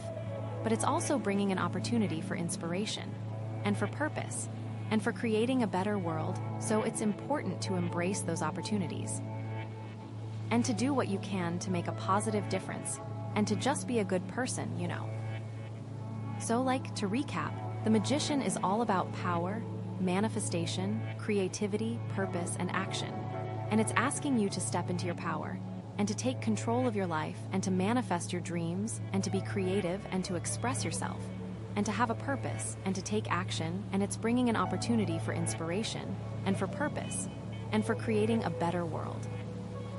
So it's important to embrace those opportunities and to do what you can to make a positive difference and to just be a good person. And that's what this card means to me. It's like you have all you need within you. So wow, what a powerful reading, right? It's like we've gone on this whole journey, from hidden feelings to heartbreak, to healing, to hope, to responsibility, to magic. And it's been a wild ride. But I think it's all leading to a really positive place. And I'm so excited for what's to come. And I'm so grateful that I got to share this journey with you. And that I got to use my gifts to give you clarity and insight. And hopefully help you to make some good decisions and to live a more fulfilling life, because that's what it's all about, right? The magician is all those cards working together, not against each other, and that ruby sphere brought you closer and closer to that balance that you deserve. It showed you the problems and helped you see them. Now it's time to use that crystal to go forward. Okay, thinking about the ruby sphere, the harmonizing energy with the magician card, it makes me think that you need to really integrate all aspects of yourself, the good, the bad, and the ugly, and use them to create a life that is both fulfilling and meaningful, like the outer world reflecting your inner state, that kind of thing. And any imbalance within yourself will manifest as challenges and obstacles in your life, and then vice versa, so you have to really make sure you have balance internally. That is so important, and this crystal helps you get that balance. So yeah, and how can you bring that balance? The crystal is showing you how important it is, okay? I am so excited to see if you are happy, if this magician is for you, if you will maintain balance, and if that's true. And I know you will, okay? I just know it. Trust the process, okay? And don't be afraid to take risks, and to put yourself out there, and to believe in yourself, and to create the life that you truly desire, because you deserve it, and you're capable of doing it, and I'm here to support you every step of the way, okay? and with the harmonizing help of that ruby sphere, with the balance it can bring to your life. You've so got this. Hey there, crystal lovers. If you chose the Sodalite angel, get ready for some big awakenings. Sodalite is all about unlocking higher understanding, and that's exactly what we're diving into today with your reading on spiritual alignment. Let's see what the cards have to say, shall we? Okay, wow. We have the Hermit, Death, and Temperance. That's a lot to unpack, but honestly, it feels incredibly powerful. Where do I even begin? Okay, let's start with the Hermit. So, the Hermit, at its core, is all about introspection, right? It's about taking a step back from the hustle and bustle of daily life and really going inward to find your own answers. Like, it's that moment where you realize that all the wisdom you need is already inside of you. You just need to, create the space and silence to actually hear it. Think of it like, when you're trying to figure something out and you ask everyone for their opinion, and you're reading all these articles and watching all these videos, but you're still just as confused as when you started. The Hermit is about saying, okay, hold on a second. Let me turn off all this noise and just listen to myself for a change. And it's not necessarily a lonely card, even though the imagery might suggest that. It's more about solitude, choosing to be alone so you can connect with your higher self, your intuition, whatever you want to call it. It's like, imagine you've been working nonstop and you finally get a day off, and instead of going out and partying, you just want to curl up with a good book, or go for a walk in nature, or just sit in silence with your thoughts. That's Hermit energy. It's about recharging your batteries by connecting with yourself, It can also indicate a time of learning, especially from personal experience. Maybe you've gone through something difficult, and you're now taking the time to process it and learn from it. And that lesson, that wisdom you gain from that experience, will be invaluable to you moving forward. Oh, and it usually means that that is a lesson that can only be learned alone. Like nobody can teach it to you, nobody can tell you, you have to live it to learn it. It's like nobody can tell you how to ride a bike. You just have to get on and fall a few times before you figure it out. The Hermit is that process of falling, getting back up, and eventually finding your balance, but completely on your own terms and in your own way. Maybe they have been seeking guidance from others, but now they are realizing that the answers lie within. They're ready to embark on a journey of self-discovery. And honestly, with the Sodalite here, it feels like this is a very spiritually driven journey. They're not just trying to figure out what they want to do with their life, they're trying to understand their place in the universe, their soul's purpose, Okay, so that's the Hermit. Now let's talk about death. Okay, don't freak out. Death in the tarot is almost never about physical death. It's about transformation, endings, and new beginnings. Think of it like, shedding an old skin or closing one chapter of your life so you can start a new one. It's like the caterpillar turning into a butterfly. The caterpillar has to die in order for the butterfly to emerge. So, death is about letting go of what no longer serves you, whether it's old beliefs, old patterns, old relationships, anything that's holding you back from becoming your best self. It can be scary, because change is always scary, but it's also incredibly liberating. Imagine you've been carrying around a heavy backpack for years, filled with all sorts of things that you don't even need anymore. Death is about finally taking off that backpack and feeling the weight lift off your shoulders. It's like, oh my gosh, I can finally breathe, I can finally move forward. Death often shows up when we're resisting change, when we're clinging to the past, even though we know it's not good for us. The universe has a way of nudging us, sometimes very forcefully, in the direction we need to go. So, if you're seeing death in your reading, it's a sign that something in your life needs to end.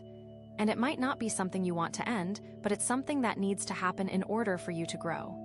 It could be a job, a relationship, a way of thinking, anything that's keeping you stuck. But here's the important thing, death is not the end of the story. It's the beginning of a new one. It's like planting a seed. The seed has to die in order for the plant to grow. And what emerges from that death is something new, something beautiful, something more aligned with your true self. Like maybe they have been holding onto a relationship that's no longer working or a job that's making them miserable. Death is telling them that it's time to let go. It's time to release that baggage and make space for something new to come into their life. And with the awakening energy of the Sodalite, it feels like this transformation is going to be profound. It's not just about changing their external circumstances, it's about changing their internal landscape, their beliefs, their values, everything. This is deep, deep work, you know. It's scary, but it's also incredibly exciting. Okay, last but not least, we have temperance. Temperance is all about balance, harmony, and moderation. It's about finding the middle ground between extremes and creating a sense of peace and equilibrium in your life. It's like, imagine you're a chef and you're trying to create the perfect dish. You need to balance all the different flavors, the sweet, the sour, the salty, the bitter, to create something that's truly delicious. Temperance is about doing the same thing in your life, balancing all the different aspects of yourself, your emotions, your thoughts, your actions, to create a life that's fulfilling and harmonious. It's like, if you're working too much, temperance is telling you to take a break and find some time for relaxation and self-care. If you're being too hard on yourself, temperance is telling you to show yourself some compassion and forgiveness. If you're indulging in unhealthy habits, temperance is telling you to find some moderation and balance. It's all about finding that sweet spot where you're not depriving yourself, but you're also not overdoing it. It's like Goldilocks, right? Not too hot, not too cold, just right. Temperance also represents patience, understanding, and cooperation. It's about working with others, finding common ground, and creating win-win situations. It's about seeing the other person's point of view and finding a way to compromise and create harmony. It's like, imagine you're trying to solve a problem with someone, and instead of arguing and fighting, you both take a step back, listen to each other, and try to find a solution that works for both of you. That's temperance in action. And temperance often shows up when we're feeling out of balance, when we're feeling overwhelmed or stressed. It's a sign that we need to take a step back and reassess our priorities. So, if you're seeing temperance in your reading, it's a sign that you need to find some balance in your life. You need to find a way to harmonize all the different aspects of yourself and create a sense of peace and equilibrium. And honestly, they might be feeling a little bit all over the place right now, especially with all the transformation that's happening with the Death card. They might be feeling like they're being pulled in a million different directions, and Temperance is here to remind them to slow down, take a breath, and find their center. Okay, so we have the Hermit, Death, and Temperance. Wow, how do these all connect? This is so interesting, okay? So, it feels like they are going through a major spiritual transformation, a real awakening, and they're doing it in a very introspective and balanced way. The Hermit is about going inward, Death is about letting go of the old, and Temperance is about finding balance and harmony.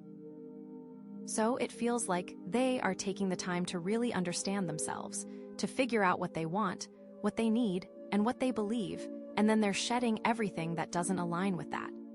They're not rushing into anything, they're not making any rash decisions, they're taking their time, and they're doing it with a sense of grace and balance. It's like they're saying, okay, universe, I'm ready for this change, but I'm going to do it in a way that's healthy and sustainable.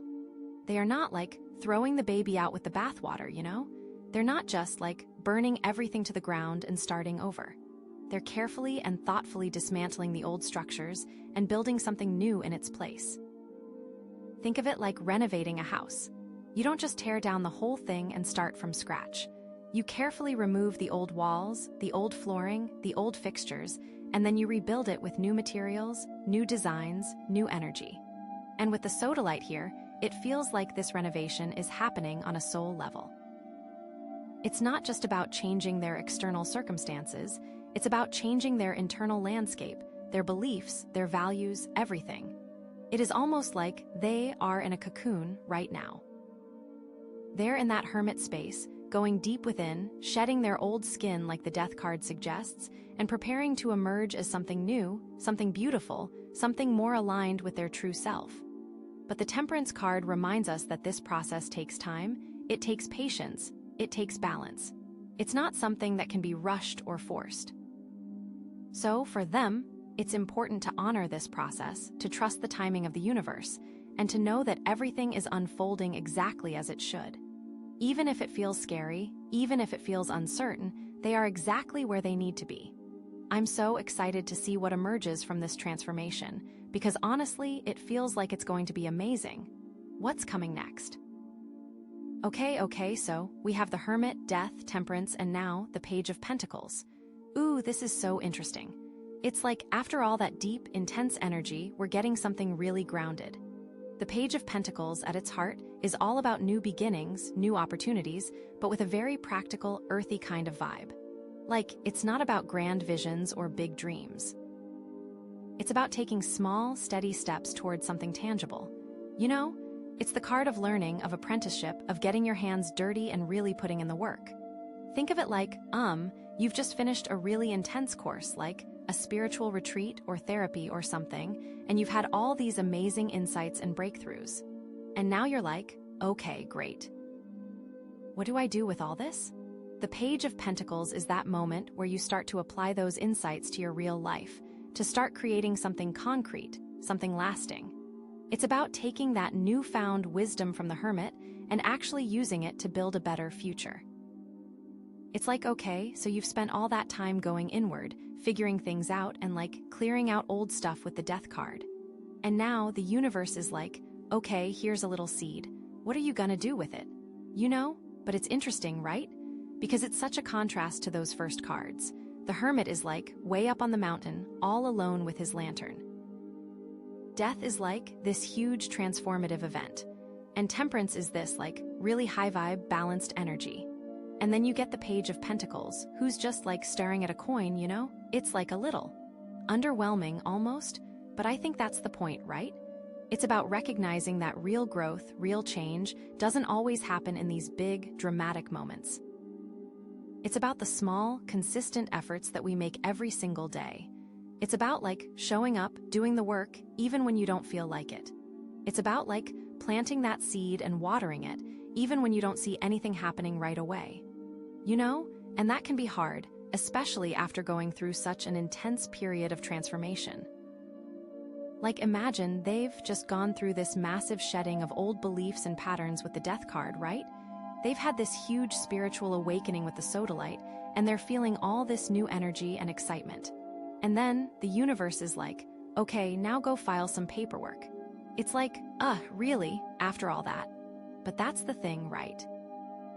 The Page of Pentacles is about embracing the mundane, the practical, the everyday tasks that are necessary to bring your dreams to life. It's about finding the joy in the process, even when it's not glamorous. It's like they might be tempted to just jump into something big and exciting, to try and manifest their dream life overnight. But the Page of Pentacles is saying, hold on a second. Slow down, take your time, build a solid foundation first. So, what does this new beginning actually look like? Well, it could be anything, really. It could be a new job, a new project, a new relationship, a new hobby, anything that feels aligned with their awakened self. Maybe they have been wanting to start their own business, but they've been too scared to take the leap. The Page of Pentacles could be a sign that now is the time to start exploring that idea, to start doing the research, to start making a plan. Or maybe they've been wanting to learn a new skill, like painting or coding or playing the guitar. The Page of Pentacles could be a sign that now is the time to sign up for a class, to start practicing, to start developing that talent. Or maybe it's something even simpler than that. Maybe it's just about starting a new daily routine, like meditating or journaling or going for a walk in nature. The Page of Pentacles is about creating new habits that support their overall well-being. You know. The key is that whatever this new beginning is, it needs to be something that they are genuinely passionate about, something that feels aligned with their soul's purpose. Because the Page of Pentacles is not about doing something just for the money, or just for the status, or just to please someone else. It's about doing something that truly lights them up from the inside. Like with the Sodalite angel here, it really feels like this new beginning is very spiritually driven. It's not just about material success. It's about finding a way to express their true self, to share their gifts with the world, to make a positive impact. It's like they have this newfound clarity about who they are and what they want, thanks to the Hermit and Death. And now, the Page of Pentacles is giving them the opportunity to actually bring that vision to life. But of course, with any new beginning, there are always challenges, right? The Page of Pentacles is not always smooth sailing. One of the biggest challenges with this card is impatience. Because the Page of Pentacles is all about slow, steady progress, it can be tempting to get discouraged when you don't see results right away. It's like you're planting that seed and you're watering it every day, but nothing seems to be happening. And you're like, is this ever going to grow? Am I wasting my time? You know. It can be easy to lose faith, to give up before you've even really started. And that's where the Temperance card comes in. Temperance is all about balance, patience, and moderation.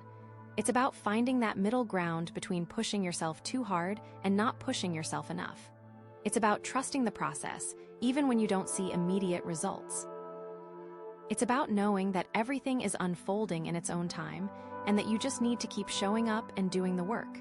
Temperance is like the voice of reason that says, hey, slow down, take a breath, remember why you started this in the first place. Another challenge with the Page of Pentacles is a lack of focus. Because there are so many new opportunities available, it can be tempting to try and do everything at once. It's like, I want to start a business and learn to code and write a novel and become a yoga instructor. And you end up spreading yourself too thin and not really accomplishing anything. You know. It's like you're trying to juggle too many balls at once and you end up dropping them all. Again, Temperance can help with this. Temperance is about prioritizing, about focusing your energy on the things that truly matter, and about letting go of the things that are just distractions. It's about saying, okay, I can't do everything. What are the 2 or 3 things that are most important to me right now? And how can I focus my energy on those things? It's like they might be feeling overwhelmed by all the possibilities, especially after going through such a big transformation. They might be tempted to just jump into everything at once, to try and create their perfect life overnight. But Temperance is saying, hold on a second, slow down, take a breath, focus on one thing at a time. It's about setting realistic goals, about breaking down big tasks into smaller, more manageable steps, and about celebrating your progress along the way. And also, like, the Hermit reminds us to go back inward, too, to check in with ourselves, to make sure we're still aligned with our truth. The Hermit energy that started this whole reading is still super important now, with this page. Ultimately, the Page of Pentacles is a card of potential, of possibility, of new beginnings. But it's also a card that requires patience, focus, and hard work. It's about embracing the mundane, the practical, the everyday tasks that are necessary to bring your dreams to life. It's about finding the joy in the process, even when it's not glamorous. It's about trusting the universe, even when you don't see immediate results. It's about nurturing this new beginning with care and attention, just like the Hermit nurtures their inner wisdom. It's like they are planting a seed in fertile ground, and with the right care and attention, that seed will grow into something beautiful and amazing. And with the Sodalite angel here, it feels like this growth is not just about external success, but about internal fulfillment, about aligning their life with their soul's purpose. So all these cards together, the Hermit, Death, Temperance, and the Page of Pentacles, they paint a picture of someone who is on a beautiful journey of self-discovery and growth. They're taking the time to go inward, to shed old patterns, to find balance, and to create a new beginning that is aligned with their true self. It's not always easy, but it's incredibly rewarding. I'm seriously so excited for them. Like, this is a powerful combination. Okay, 3 cards left. What's coming next? Okay, so we've got the Moon. Ooh, this is like adding a whole other layer to everything, you know? After all that grounded energy of the Page of Pentacles, the Moon is like, hold on, there's more going on under the surface. The Moon in the tarot is all about intuition, dreams, the subconscious, hidden emotions, and illusions. It's like what's lurking in the shadows, what's not quite clear, you know? It's that feeling of uncertainty, of not quite knowing what's real and what's not. It's like when you're walking through a dark forest at night, and you can hear all these noises, and you're not sure what's out there, and your imagination starts running wild. That's Moon energy. And with the Sodalite, the crystal of awakening here, it really feels like they're being asked to awaken to their own intuition, to their own inner world. Like, to really pay attention to what their gut is telling them, even if it doesn't make logical sense. It can also represent a time of heightened creativity and imagination, which is cool, but it's also important to be aware of the potential for illusions and self-deception. The moon asks us to look beyond the surface and trust our intuition, even when things seem unclear. So, how does this fit in with everything else we've got going on?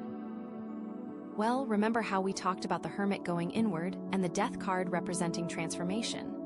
The moon is like taking that even deeper, you know? It's like after they've gone through this major shedding of old stuff with the Death card, and then going super introspective with the Hermit. Now the moon is shining a light on all the stuff that's been hidden in their subconscious. It's like all the emotions, all the fears, all the doubts that they haven't been consciously aware of are now starting to surface. And that can be really intense, right? It's like, imagine you've been cleaning out your house, and you've gotten rid of all the obvious clutter, but then you open up a closet, and it's just like overflowing with stuff you forgot you even had. That's what the moon is like. It's like, okay, you've made some progress, but now it's time to deal with the really deep stuff. And it can be scary, because those hidden emotions can be really uncomfortable, really painful, you know? But it's also necessary, because until you acknowledge them, until you process them, they're going to keep influencing your decisions and your actions. The moon is basically calling for some shadow work. That's what it feels like. Especially after that Death card, which is such a huge transformation. Like, now it's time to look at the shadow side of that transformation, you know? What are the things that they are still afraid of? What are the parts of themselves that they're still trying to hide? What are the patterns that keep repeating themselves, even though they know they're not healthy? And it's not about judging themselves for those things. It's about understanding them, accepting them, and then choosing to move forward in a more conscious way. It's about integrating those shadow aspects into their whole being. So, like, after this huge cathartic transformation, this card is basically like, okay, but what about all the little pieces you missed? And of course, Temperance is still here, reminding them to find balance and moderation through all this emotional stuff, right? It's like, they can't just dive headfirst into their subconscious and expect to come out unscathed. They need to take it slow, to be gentle with themselves, and to find healthy ways to process their emotions.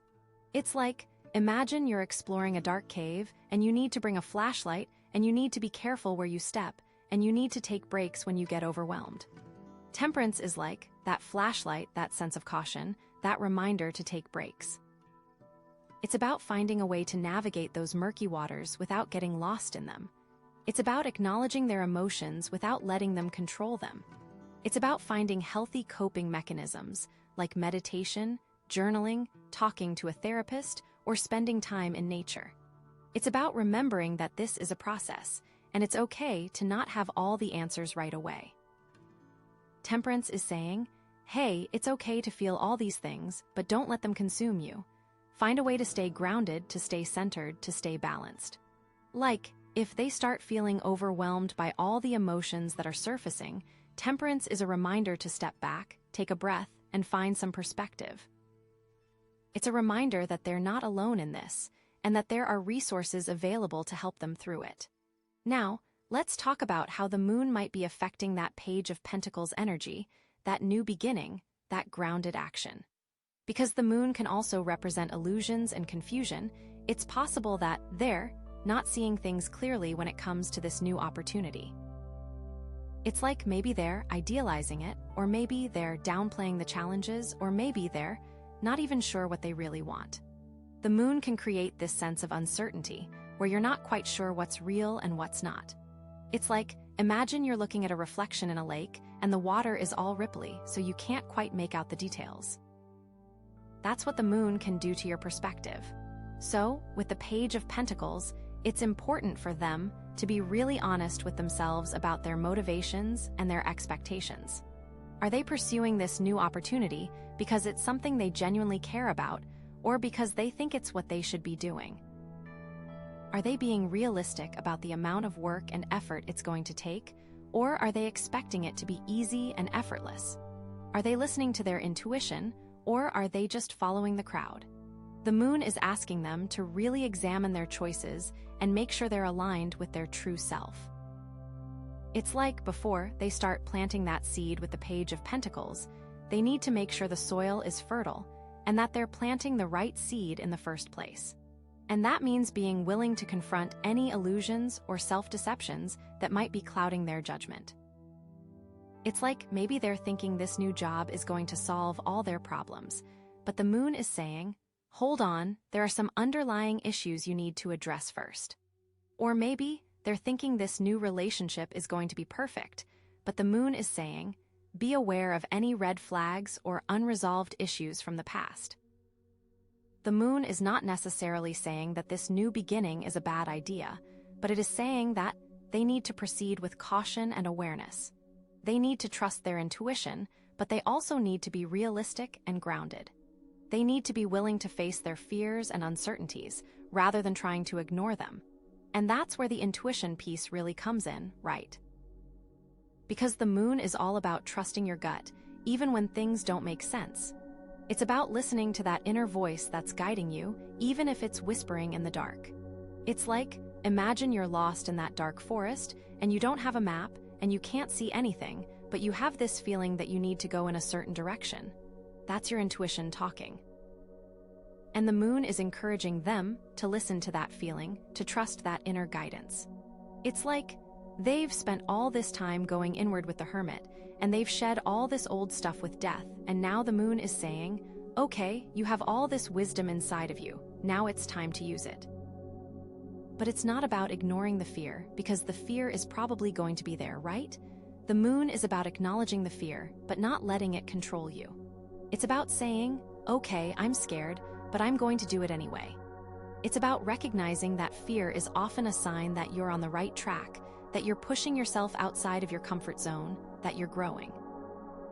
It's like maybe they're afraid of failing at this new opportunity, or maybe they're afraid of being judged, or maybe they're just afraid of the unknown.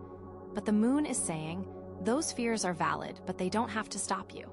You have the strength, the courage, and the wisdom to overcome them.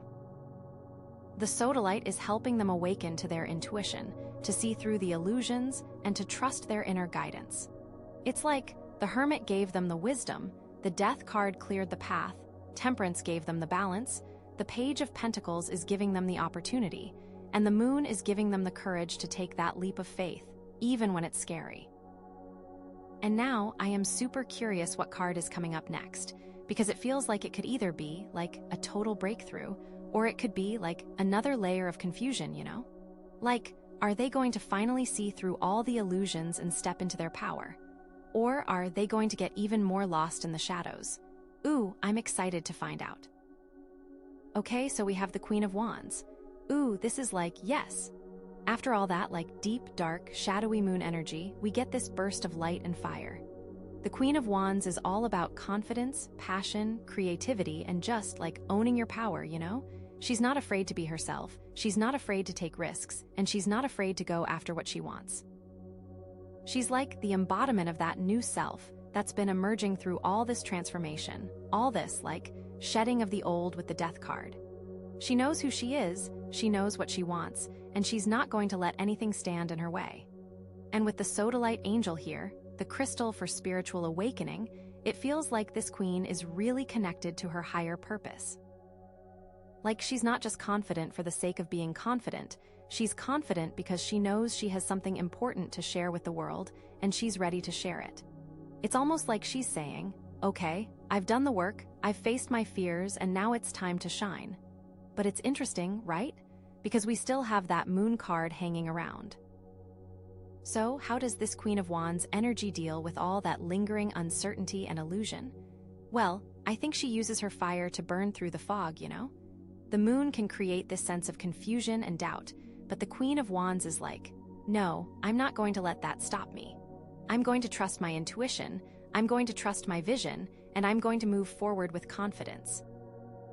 She's not naive, she's not ignoring the potential challenges, but she's not letting them paralyze her either. She's like, okay, I see the shadows, but I also see the light, and I'm choosing to focus on the light. It's like, imagine you're walking through that dark forest and you can hear all those noises and you're not sure what's out there. The moon would have you frozen in fear, right? But the Queen of Wands is like, okay, I hear those noises, but I'm going to keep walking because I know where I'm going and I'm not going to let those noises scare me.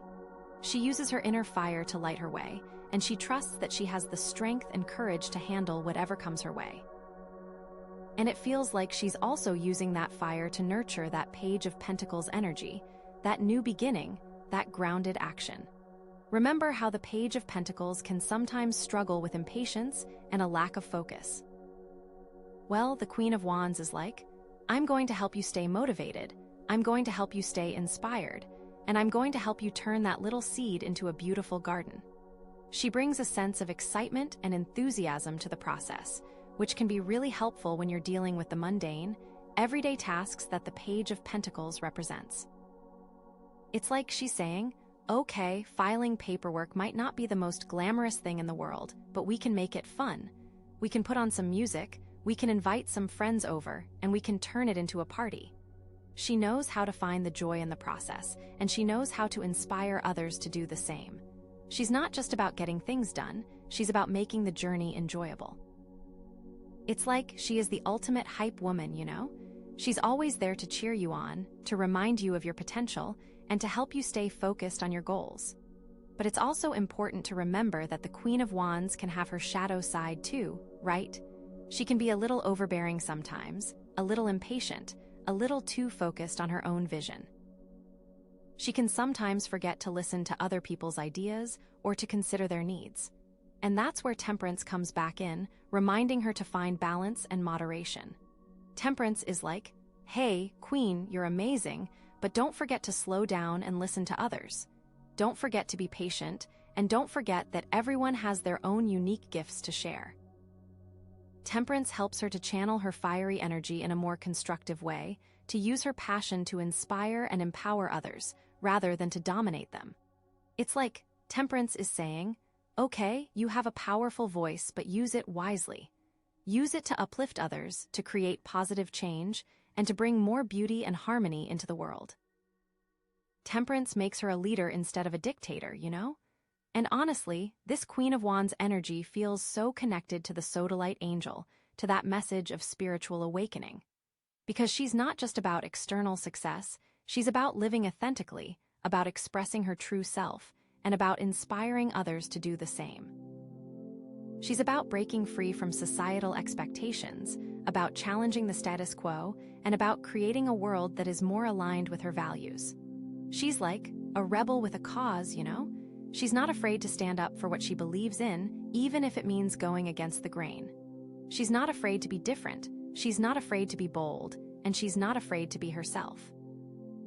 And that's what makes her so inspiring. She embodies the idea that you can be both powerful and authentic, that you can be both successful and true to yourself. It's like she's saying, okay, I've awakened to my true purpose, and now I'm going to live it to the fullest. So, what does this Queen of Wands energy actually look like in real life? Well, it could be anything, really. It could be someone who's starting their own business, someone who's pursuing a creative passion, someone who's speaking out on an important issue, someone who's just living their life with more confidence and authenticity. It could be someone who's finally decided to leave that job that's been making them miserable, or someone who's finally decided to end that relationship that's no longer serving them. It could be someone who's finally decided to embrace their unique talents and share them with the world. It's like, imagine someone who's always been afraid to sing in public, but they finally decide to take voice lessons and start performing at open mic nights. Or imagine someone who's always been afraid to express their opinions, but they finally decide to start a blog or a podcast and share their thoughts with the world. Or imagine someone who's always been afraid to be themselves, but they finally decide to embrace their quirks and live life on their own terms. That's Queen of Wands energy in action. It's about saying, okay, I'm done hiding, I'm done playing small, and I'm ready to step into my power. But I think the most important thing about this Queen of Wands energy is that it's not just about personal success, it's about inspiring others. She's not just about achieving her own goals, She's about helping others achieve theirs. She's about creating a ripple effect of positive change, about empowering others to live more authentically, and about creating a world that is more just and equitable. It's like she's saying, okay, I found my fire, and now I'm going to share it with the world. She knows that her own success is not complete unless she's also helping others succeed. She knows that her own happiness is not complete unless she's also helping others find happiness. She's like a true leader, a true visionary, and a true inspiration. So, with all these cards together, the Hermit, Death, Temperance, Page of Pentacles, the Moon, and now the Queen of Wands, we're seeing a really powerful story of transformation, of self-discovery, and of authentic expression. They are going deep within, shedding old patterns, finding balance, embracing new beginnings, facing their fears, and stepping into their power. It's not always easy, but it's incredibly rewarding. And it all started with that Sodalite angel, with that message of spiritual awakening. Like, they're truly answering the call to be their best, most authentic selves. And now, I am seriously dying to know what the final card is going to be, because it feels like it could really go in any direction, you know? Like, is it going to be a card that reinforces this Queen of Wands energy, or is it going to be a card that challenges it? Is it going to be a card that brings more clarity, or is it going to be a card that brings more confusion? Ooh, the suspense is killing me. I can't wait to see what the universe has in store for them. Okay, let's pull that final card. Okay, so we have the Lovers. Ooh, this is huge. I mean, after all that intense soul-searching and transformation, this card is like, right on time, you know? The Lovers, at its core, is all about choices, relationships, and like, aligning yourself with what truly matters to you, like your values and your heart. It's not just about romantic love, although it can definitely indicate that. It's about making a conscious decision to be in harmony with yourself and with the people around you. It's like choosing the path that feels most authentic, most aligned with your soul's purpose. And with the Sodalite angel here, that crystal of awakening, it feels like this choice is going to be a major turning point. But the thing is, this isn't just any choice, you know. It's a choice that's going to have a ripple effect on every aspect of their life. Like, it's a choice that's going to shape their relationships, their career, their spiritual path, everything. And honestly, it's probably a choice that they've been avoiding for a long time because it's scary, you know? It's about stepping outside of their comfort zone and taking a leap of faith. But it's also about trusting themselves, trusting their intuition, and trusting that the universe has their back. So, how does the Lovers connect to all the other cards we've pulled? Well, let's start with the Hermit. Remember how the Hermit is all about going inward, about finding your own answers. The Lovers is like taking that inner wisdom and applying it to your relationships. It's about choosing relationships that are based on mutual respect, understanding, and shared values. It's about aligning yourself with people who support your growth, who challenge you to be your best self, and who love you for who you truly are, not for who they want you to be. It's like, after all that time spent alone, figuring out who you are, now you get to choose who you want to share your life with. And it's not just about romantic relationships, it's about friendships, family relationships, even professional relationships. It's about surrounding yourself with people who lift you up, who inspire you, and who make you feel good about yourself. Because honestly, life is too short to spend it with people who drain your energy, who bring you down, or who try to control you. And then we have Death, that card of transformation. The Lovers can represent a choice to end a relationship or pattern that's no longer serving them. It could be a toxic relationship, a codependent relationship, or just a relationship that's run its course. It's about recognizing that sometimes, the most loving thing you can do is to let go, to release the past, and to make space for something new to come into your life. It's like, you can't build a healthy relationship on a foundation of old wounds, resentment, or unresolved issues. Sometimes you have to tear down the old structure completely in order to build something stronger and more sustainable. And honestly, that can be really scary, right? It's like, you're comfortable with the familiar, even if it's not good for you.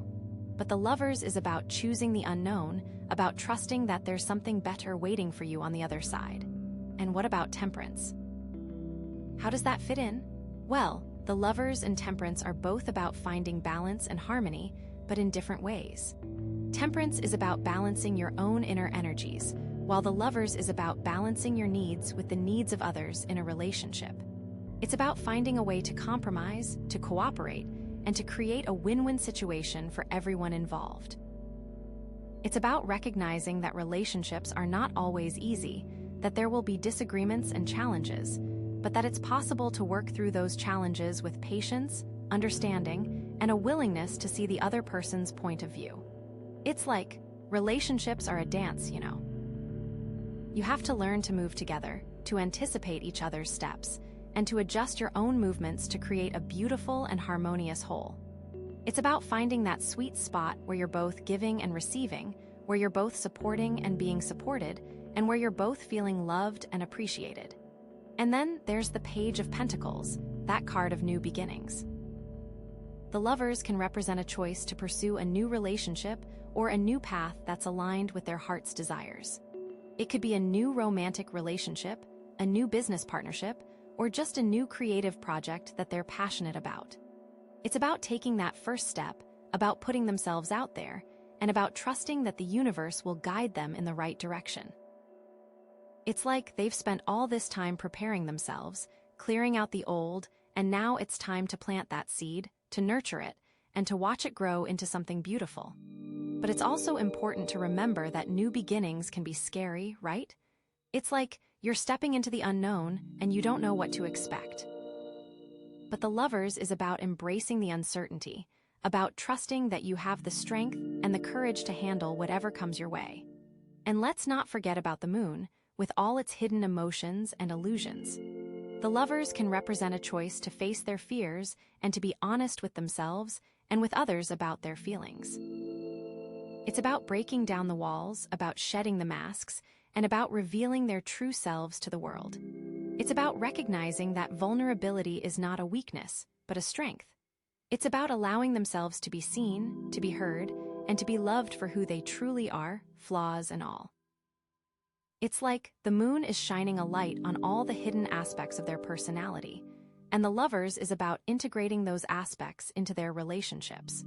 It's about recognizing that you can't have a truly authentic relationship unless you're willing to be honest about your feelings, your needs, and your desires. It's about communicating openly and honestly, even when it's difficult, and about creating a space where both partners feel safe and supported. And finally, we have the Queen of Wands, that powerful and confident energy. The Lovers can represent a choice to embrace their own power and to create relationships that are based on equality and mutual respect. It's about recognizing that they deserve to be with someone who celebrates their strengths, who supports their dreams, and who empowers them to be their best selves. It's about setting boundaries, about knowing their worth, and about refusing to settle for anything less than they deserve. It's like the Queen of Wands is saying, "I know who I am, I know what I want, and I'm not going to apologize for it." And the Lovers is about finding a partner who accepts and loves you for all of that, who doesn't try to change you, who doesn't try to control you, and who doesn't try to dim your light. It's about creating a relationship where both partners are free to be themselves, to express themselves, and to pursue their own passions. So, what does this all mean for them? Well, it means that they're at a crossroads, a major turning point in their lives. They're being asked to make a choice that will shape their relationships, their career, and their spiritual path. And it's not an easy choice, but it's a necessary one. They're being asked to choose authenticity, to choose love, and to choose their own happiness. They're being asked to step outside of their comfort zone, to face their fears, and to trust that the universe has their back. It could be a choice between two potential partners, each representing a different path. Or maybe the choice is about deepening the connection with their current partner, moving to a new level of intimacy and commitment. Perhaps they're facing a choice related to their career, deciding whether to pursue a path that aligns with their values, even if it means taking a risk. Or it could be a choice about their spiritual beliefs, aligning with a new philosophy or practice that resonates with their soul. And honestly, with the Sodalite angel here, it feels like this choice is deeply connected to their spiritual journey. It's not just about making a practical decision, it's about aligning themselves with their higher purpose. It's about choosing the path that will lead them to greater fulfillment, greater joy, and greater connection with the divine. It's about trusting that the universe is guiding them, even when they can't see the whole picture. It's about having faith that everything is unfolding exactly as it should, and that they are exactly where they need to be. So, what's the advice here? The advice is to trust their intuition, to listen to their heart, and to choose what feels most authentic. To surround themselves with people who support their growth, who celebrate their strengths, and who love them for who they truly are. To be honest with themselves and with others about their feelings, their needs, and their desires. To set boundaries, to know their worth, and to refuse to settle for anything less than they deserve. And most importantly, to have faith that the universe has their back and that everything is unfolding exactly as it should. This is a powerful moment, a moment of great potential and transformation. And I am so excited to see what they choose and how it shapes their future. I mean, with all this energy, who knows what's coming next? Okay, one card left. What's the final message here? What's the ultimate outcome of this journey? I'm seriously on the edge of my seat. Okay, so the Knight of Swords. This is it, the final piece of the puzzle, you know? And honestly, after everything we've been through in this reading, this card is just the perfect culmination, the perfect call to action. Because, wow, we've covered so much ground. We started with the Hermit, remember? Going way inward, finding your own truth, and then death, that huge shedding of the old, making space for the new. And then Temperance, finding that all-important balance in the midst of all the change. And then, of course, that Page of Pentacles, planting the seeds for a new beginning, taking those first, grounded steps. Then the Moon came along, bringing up all those hidden emotions, all those fears and uncertainties. But then, bam, Queen of Wands bursts onto the scene, embodying that confidence, that passion, that radiant self-assurance. And then finally, the Lovers, that big, life-altering choice to align with what truly matters to you, to choose love, authenticity, and your own happiness. And now, here we are with the Knight of Swords. It's okay, you've done all the work, you've faced your fears, you've made your choice. Now it's time to ACT. It's time to grab that sword and just charge forward, you know. So, the Knight of Swords, at its heart, is all about decisive action, about cutting through the BS, about not letting anything hold you back from achieving your goals. This knight doesn't have time for doubts or hesitations. He's got a mission, and he's going to see it through. He's like a force of nature, a whirlwind of energy, just completely focused and determined. But it's not just about blind action, you know?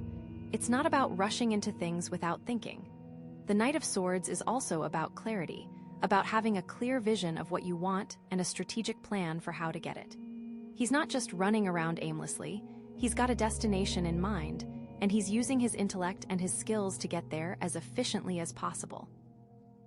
He's like a master strategist, always thinking several steps ahead, always anticipating potential obstacles, and always ready to adapt his plan as needed. And honestly, this knight isn't always the easiest energy to deal with, you know? He can be a little intense, a little impatient, a little too focused on his own goals. He can sometimes come across as arrogant or insensitive because he's just so driven and so convinced that he's right. But the thing is, this knight's heart is usually in the right place. He's not trying to be a jerk, he's just passionate about what he believes in, and he wants to make a difference in the world. He's like a warrior for truth, a champion for justice, and he's willing to fight for what he believes is right, even if it means ruffling some feathers along the way. So, how does this Knight of Swords energy fit in with everything else we've got going on in this reading? Well, remember that choice they had to make with the Lovers. The Knight of Swords is like the energy that helps them actually put that choice into action, you know? It's like, okay, you've decided what you want, now it's time to go get it. It's about taking that leap of faith, about trusting their intuition, and about not letting anything stand in their way. And honestly, after all that deep soul-searching with the Hermit and all that shedding of the old with death, they are probably feeling a little bit raw, a little bit vulnerable, you know? And that Moon card definitely brought up a lot of hidden emotions and fears.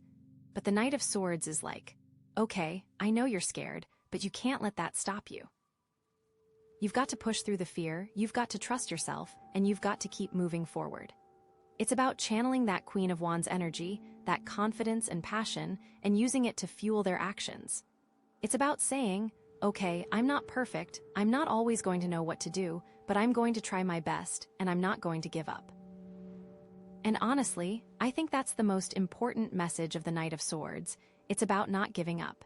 It's about persevering through challenges, about staying focused on your goals, and about believing in yourself, even when things get tough. The Temperance card actually plays a really key role here, too. Because this Knight can be so impulsive, that Temperance energy is a reminder to pause, to breathe, and to make sure they're not just charging headfirst into something without thinking it through. It's like, yes, be decisive, be bold, but also be mindful, be strategic, and be aware of the consequences of your actions. And what about that Page of Pentacles, that new beginning? The Knight of Swords is like the energy that helps them turn that little seed into a thriving garden, you know? It's about taking those small, grounded steps and accelerating them, about adding some momentum and some fire to the process. It's about saying, okay, I'm not just going to sit around and wait for things to happen, I'm going to make things happen. So, what does this Knight of Swords energy actually look like in real life? Well, it could be anything, really. Maybe they've been wanting to start their own business, but they've been too scared to take the leap. The Knight of Swords could be the energy that finally pushes them to quit their job and go all in on their dream. Or maybe they've been stuck in a toxic relationship, but they've been afraid to leave. The Knight of Swords could be the energy that gives them the courage to finally walk away and start a new chapter. Maybe they've been wanting to speak out about an important issue, but they've been afraid of the backlash. The Knight of Swords could be the energy that empowers them to use their voice and to stand up for what they believe in. It's like they've spent so long thinking, planning, and preparing, and now they're just ready to unleash everything. Or maybe it's something simpler than that. Maybe it's just about finally having that difficult conversation with a loved one, or about setting some clear boundaries with someone who's been taking advantage of them. The Knight of Swords is about taking control of their life and not letting anyone else dictate their path. But here's the thing, it's not just about being aggressive or confrontational, it's about being assertive and direct. It's about communicating their needs clearly and confidently without being afraid of hurting someone's feelings. It's about standing up for themselves, but also being respectful of others. It's about finding that balance between being strong and being kind, between being decisive and being compassionate. With the Sodalite angel here, it all feels so spiritually aligned. This isn't just about achieving worldly success, it's about fulfilling their soul's purpose. They're not just charging forward blindly, they're charging forward with intention, with clarity, and with a deep sense of purpose. It's like this awakening has led them to this moment of action. They've awakened to their true selves, they've shed the old, and now they're ready to live their lives to the fullest. They're not just following their dreams, they're creating their reality. And that's a powerful thing, you know? It's like they're co-creating with the universe. They're saying, okay, universe, I'm ready for this, I'm ready to step into my power, and I'm ready to make a difference in the world. So, trust that inner knowing, trust that fire within, and just go for it. The universe has your back, and you are ready for anything that comes your way. You are powerful, you are capable, and you are absolutely worthy of all the amazing things that are coming your way. Okay? Okay.